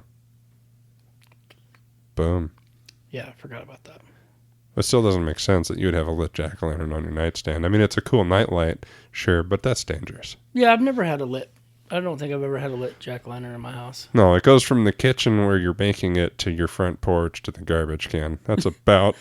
if like you're lucky, if somebody doesn't smash it. Yeah, that's the life expectancy of most jack-o'-lanterns. Yeah, but that is a thing that I believe whenever Myers is about to kill somebody, there's a lit jack-o'-lantern, kind of like a little... Which is kind of cool. Next time you watch it, I'm sure you'll keep an eye out for it. Oh, I will. Michael's shadow on the wall. Yeah, when they're doing it and the jack-o'-lantern's being all jack-o'-lantern-y, you see his shadow go across the wall. Are you fucking kidding? Yeah. I don't think I've ever. Well, no, I'm not kidding. Yeah. I'm like, as you do that, I'm pulling up Shudder right now to see what the hell you're talking about. Fucking really? Yeah. It's a really. I had never noticed it before, but yeah, it's an awesome I haven't either, shot. and that's why I'm like, huh? And then soon after that, Bob gets knifed to the wall. Which is one of my favorite things. It's fantastic. It really doesn't is. make sense. No, and physics wise, but it's awesome. The funny thing too is, they did it again in the remake. Mm-hmm. But the way that he gets stabbed up to the wall doesn't make sense in that one because it looks like the blade is upside down, which would just slice all the way up. Exactly. Yeah. People need to learn how to hold knives in these horror movies. Right? Just saying. Stop being fucking dummies about stuff. And then the Michael in a sheet, which is also iconic and classic. I like that he's like playful in this. He's almost Jason-like. He's very mind gamey. I'm surprised that that's one of the I know that there's a figure of that. And I'm surprised that you don't have one. Buy me one and I will. I would buy myself one before I bought one for you. Get two. So the next thing I have is Linda gets phone corded. Right. More strangling. Sorry. Oh yeah. Well, that's the thing. It's like, I get that she had kind of screwed with Lori in the past and but shit. I mean, think about how fucked up Linda had to be to Lori to be like, how many times has Linda called her fucking? Yeah. Or some other thing, or pretending to be doing something, to be like, your dying sound like you're just having sex on purpose or whatever. Right. Or fake sex. Hanging up on you now. Yeah, Get phone corded. Yeah, I'm over it. I'd be so over it. I'd be like, cut that shit out. Yeah. Did you find it yet? Yeah, I'm riffing off of what you're saying. Okay. Now, we're good. So you're just watching the movie? Yeah. Right. Yeah, I'm watching to it on low as to not be copyrighted. I appreciate that. You're welcome. I kind of want to keep the show going. Yeah, I think that would be good. So you're not going through the notes at all? You're just going off of me? Yeah, pretty much. Okay. Well, just until I find this part, because like you really have me intrigued by it, and we're not going to stop recording, obviously. So. Fair enough. So eventually, Lori is looking for Linda. I need to keep looking up to remember her damn name. Right. And she ends up going to the house, and it's all pitch fucking black. I don't know if she tries lights, and they don't work. But she walks through that house in the pitch-ass black for a very, very, very long time. Yeah. But I love when eventually she gets to the bedroom and finds the shrine. And it's the tombstone and the bodies, and it's just this horrible house of horrors, and Bob hanging upside down from the doorway or whatever. Mm-hmm. And Annie in the cupboard, all, crunched Folded. up and shit. Like, right. It's before Jason, but it gave me because I've been watching Friday the 13th like crazy lately. Mm. It gave me a very Jason vibe. Right, I think I found it too. Yeah. I'm right, aren't I? I don't know yet. Okay. I'm just watching the weird, like I'm watching Bob hump Linda's stomach right now. Cool. That's a great scene. It is. Yeah, and it's such a cool visual seeing the Judith Myers tombstone and the Linda on the bed and Annie in the cup. Like, it's so freaking cool. Yeah, that's super rad. Like, it's spooky as shit. And then okay, yeah, I do. Yeah, I do remember that now. Yeah. And then you see a shot of Lori and Michael standing in the freaking closet in the dark, and that's when he finally lunges and attacks at her. Yes, that's true. Is that the knife cut? Yeah, that's when he misses with the knife. Again, I think holding it upside down. Yeah, I'm not going to try to watch it to confirm again, but yeah, I think you're right. I was saying, because I was trying to think when you said that, I'm like, how did she get from that into the closet? She chased into another room. Mm-hmm. Okay, yeah. Yeah. And eventually she gets out of the house and is going back to her place. Yeah, Lori escapes. Yeah. Yeah, why is he so bad with a knife? Like, how do you stab somebody? Yeah, you've just killed like half a dozen people. How do you not? Well, not that many, but 4, almost half dozen. 4. Yeah, you keep counting the mechanic. I'm not like the mechanic. 4. Okay, yeah, that's half a dozen. But yeah, no, you're right. So, yeah, I don't get that. Like, just like if I'm gonna stab you, I'm gonna stab. Like, I'm not gonna fucking graze your shoulder. Like, No. I don't get that. Like, you've efficiently killed several people, and you winged her. Yeah. Like, That part, it was like, it's so horror movie at this point that it feels like it's cliche, even though this was like the beginning of it. Right. It's like, oh, well, the final girl, this is the this one is that like he basic. fucks It's up like, on. yeah, it's almost like Like, hipster of course, now. you can't actually cut Sidney Prescott. Like, that never better happens. That's right. Right. She's great. Yeah, she really is. Escapes. Then throws a pot against the house to get attention. Yeah, she goes to the house where the kids are, and they're watching she TV. throws the pot, and I for some reason I was like, God, that happened when Annie died, but that was a different. Yeah, that was a different one. That was a And different pot. I thought that was clever. That's like, it's something that I wouldn't have thought to do. Although I guess in that situation where you just saw 3 people dead and someone trying to kill you, Could be what's a resourceful. planted You pot? could also choke. I mean, I've had to wake siblings up by throwing shit at their windows when I came home late when I was younger. Fair enough. But I would never have. I guess different circumstances. Well, yeah, that's what I'm saying. Like, in that case, you weren't trying to be noticed. In other cases, she's like, hey, everybody who can notice me, because I Somebody need some fucking pay fucking attention to help.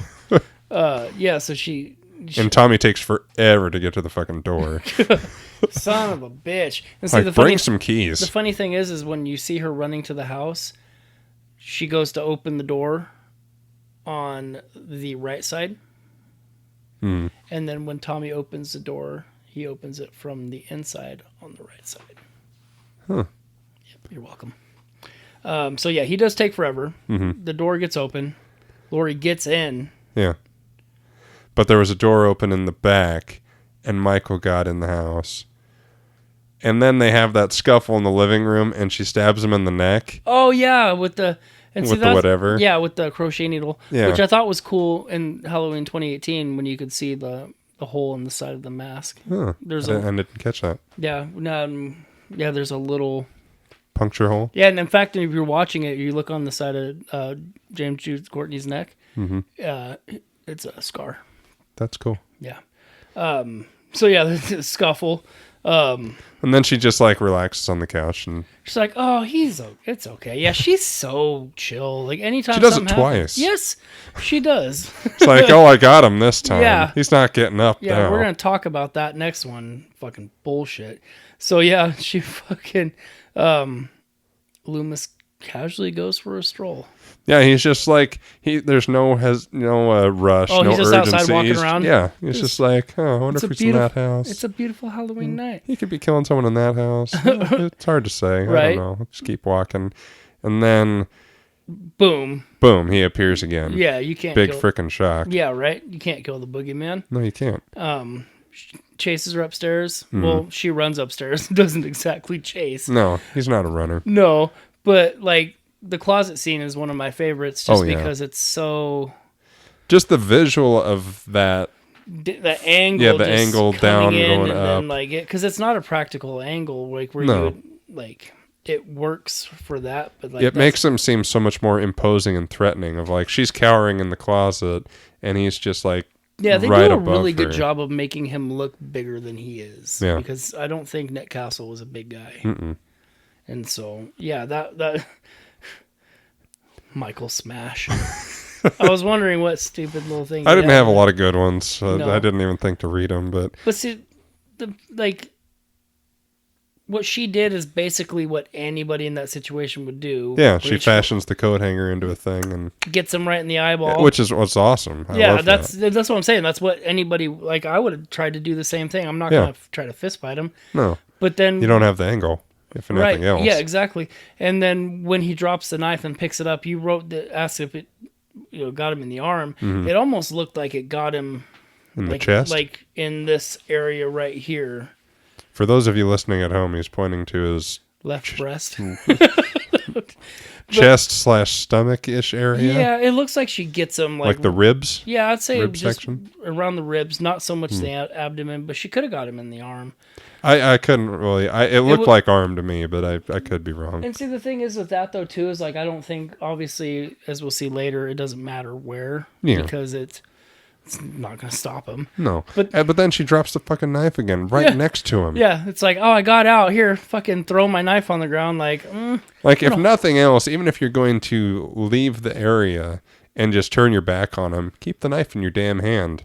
Yeah, like don't drop it right next to his body for him to pick it back up again. Exactly, and see that's that really doesn't make any sense to me at all, because I would like to say that if that happened to me, that I would just stab him again, or I would try to do something. That was something I thought. I was like, again, do it again. Would I be able to do that? Yeah. You know what I mean? It's and we're also in a world where we've seen this movie.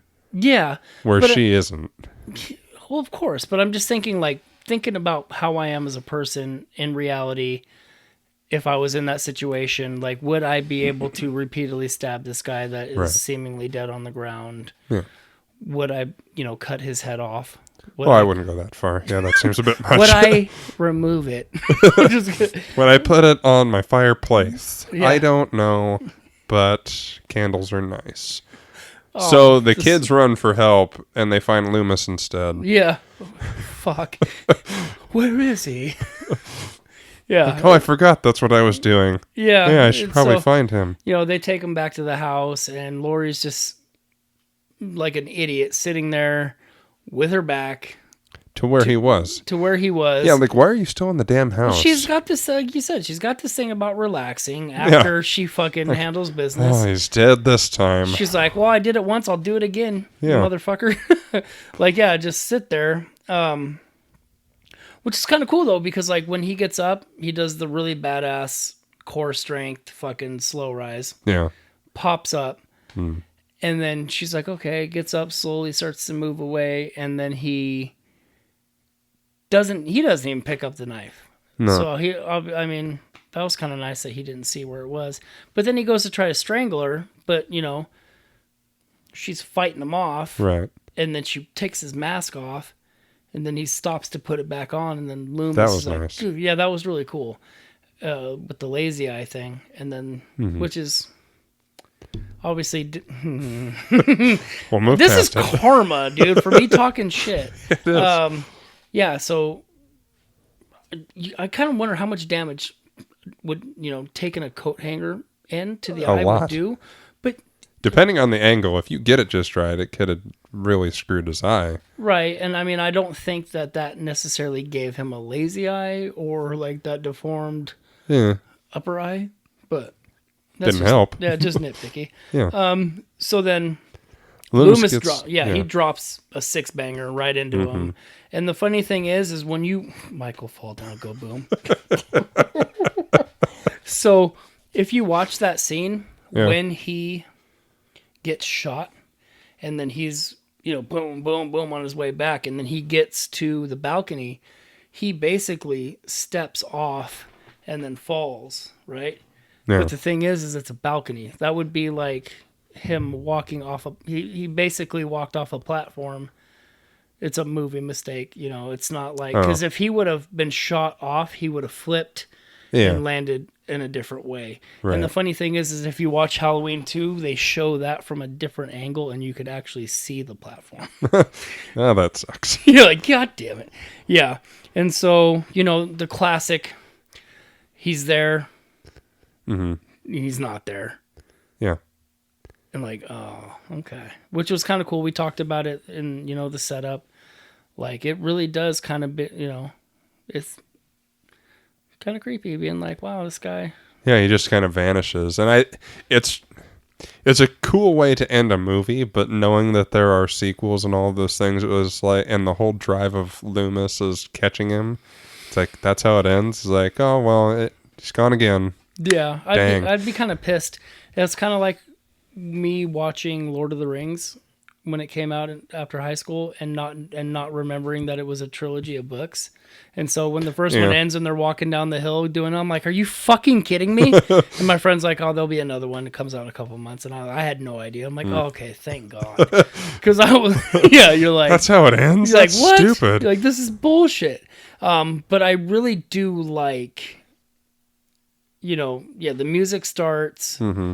You can hear the breathing. Yeah. So you know he's alive. Yeah. And then they do just little quick recap shots of the big kind of, well, not all the big set pieces, but a lot of the set pieces from the which movie. I don't know if I've seen them do that in other movies since then, not off the top of my head. So I'm like, it's a really cool way to end the movie with it going on, being like, he's not here, he's not here, he's not here. Yeah.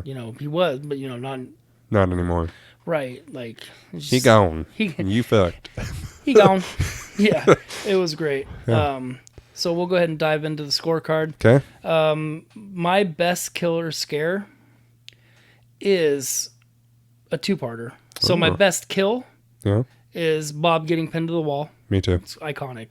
It's hard. And not to. I mean, the other ones are kind of lackluster, to be honest. Yeah, it was not really And there's not a lot to choose from. exactly. And my best scare, I think, putting myself in a 1978 mindset, never seeing this movie, would be Michael doing the slow sit-up, being like, boom, like, oh. And I thought of that at the end of the movie. I'm like, oh, I'll just add both. I didn't think of one, but when you started saying yours, I think mine would probably be him in the closet after Lori finds the shrine. Oh, where he sneaks up behind her? Yeah. Yeah, that's a great... That's awesome. Yeah. It almost gave me the chillies just sitting Thinking here about talking about it. Like, that's a frightening It is a thought. really awesome shot with doing that, because... But then again, like, the thing that I thought was cool, like, when he sets up, like, that spawned a lot of shit. Oh, yeah. Undertaker... Rainn Wilson in The Rocker. Have you seen that? No. He gets flung off of a moving van, and then he sits up, and then he does that, and he looks over there, and the guy's like, "He can't be killed. He can't be killed." If you have, That's awesome. you have to. Yeah, it's hilarious. So I don't think it's any mystery as who my most wanted to die is. Yeah. I will go with Annie, just because, again, there's not a lot of characters to go off No, of. and mine is Annie as well. Okay. So, and way to shame me. You were just coming down really hard, but I do. No, that was at lunch agree. today. Yeah. But yeah, I mean, the speed kills just up your nose with the twirling lawnmower. Like, it's that kind of. I get you. You can't. No. All right. So my most wanted to live, I put Lori only because of the fact that she's the final girl. Sure. There's not a lot of people to choose from. Yeah. But in parentheses, I put Lester. I put Lester. Yeah, I figured you did. we like, and that's why I put in parentheses, because anytime there's an animal involved, we almost always go with the animal. Well, I mean, there's so many other characters are a-holes. You know, Annie's kind of obnoxious, and the other one's pretty irritating, and Linda kind of has it coming. Who cares about Bob?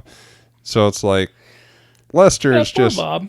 And I knew the kids weren't going to die. No, yeah, exactly. So... I kind of fucked up here, man, because for my grossest moment, thinking back, there is no gross moment in this movie. Not really. I put Lori finding the bodies. Because I could it's see that. as macabre and they're all twisted and shit. That's as close to a gross out moment as I had. Okay, so with me not having a grossest moment, I accidentally wrote two dumbest moments. So I'm gonna cancel one and double up on the other. Okay. So one obviously is dropping the knife next to Michael. Yeah. Dumb. The second part is Annie's dialogue, which I told you about earlier today. Just Fair enough. like, the actress playing Lori did not do a bad job. They just did not do her any favors with what they gave her to say, I feel. And so I may be You meant shitting. Annie, you said Lori. Fuck. When you were just saying it, you said anyway. Oh, okay, yeah, they didn't do Annie any favors with it. Yeah, I got you. I have, for my dumbest moment, is Kid Michael looking at his stabbing arm.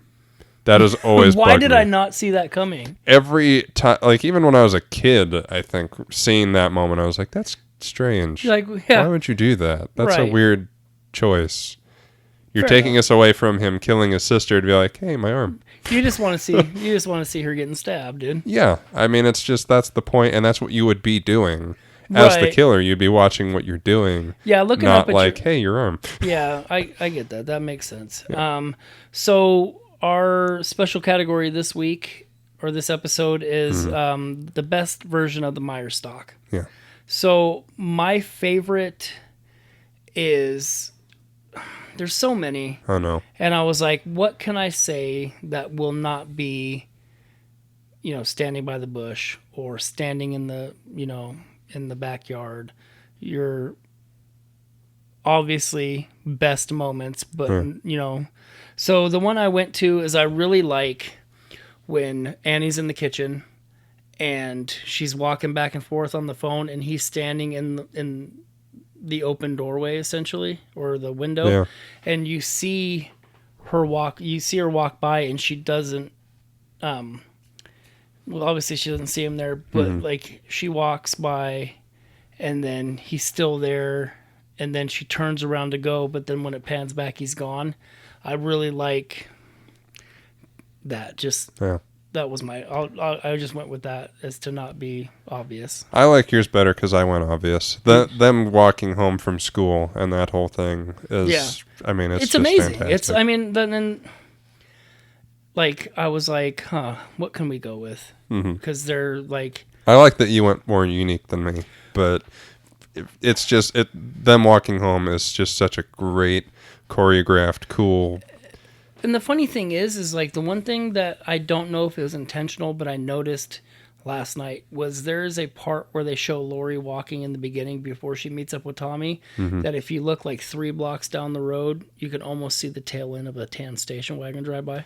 Really? I don't know if it's meant to be that way or what, but I never noticed it, and so I might double check that and see what it is, because like I saw that and I was like, is that? That's cool. If If that was Michael, even if it's not, it's a cool fake out. right? And so That's it. That is Halloween. That's Halloween. Did we? 2 hours in. We topped Alien by 6 minutes. Wow, hot dog. Yeah, 2 hours and 2 minutes. All right, guys, thank you so much for hanging out with us.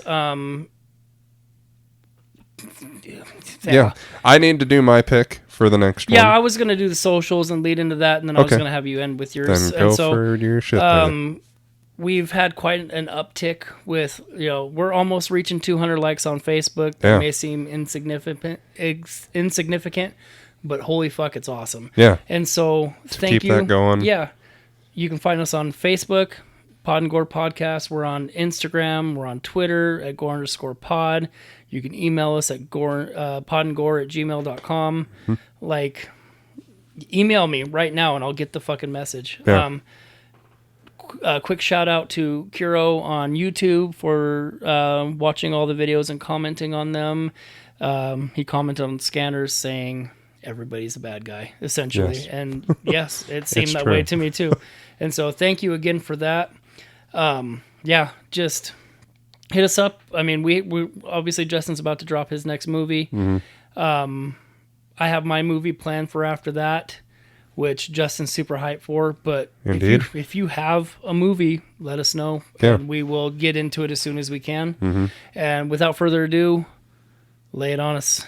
Well, I've decided for my next pick, even though that took a little bit of the anticipation out for me. I was doing a drum roll on the Yeah, old I belly. get it. Don't be a dick. Just I have decided that I want to play a game. ooh. And I want to watch Saw. All right. You know what? Like I was telling you earlier, that's the most recent one I binged. But I'm ready to watch Saw. It's so fantastic. It Just is really the artistry of it, and we'll get into it in the I'm next kind episode. of surprised that you went with Saw before Scream, though. It's just to give good breathing room for Wes Craven. Between Cravens. Yeah, but now that I've done Friday the 13th on my other show, that's getting booted out for a while because Yeah, I need to not watch Friday the 13th for several months. Well, hopefully you took notes on it, so at least you have the notes. Yeah, kind of. And so, alrighty, guys. Well, thanks again. We appreciate you spending 2+ hours with us. chunky hours with us, and we will see you in 2 weeks with Saw. All right, bye. Bye.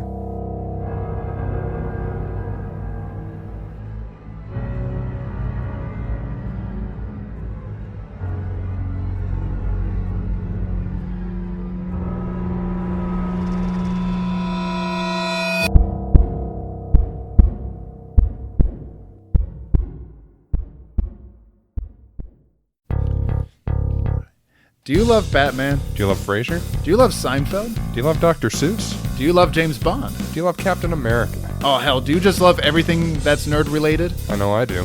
Well, you should come on over to a Nerd's World podcast and listen to us, Justin and Andrew, talk everything that's nerd. Yeah, every 2 weeks, we delve into some random topic that we choose at the end of each episode, and we tell you the whole history of it, or as much as we feel the need to write down, our history of it, and our favorite things about it. So come on over to a Nerd's World. Wherever you listen to podcasts.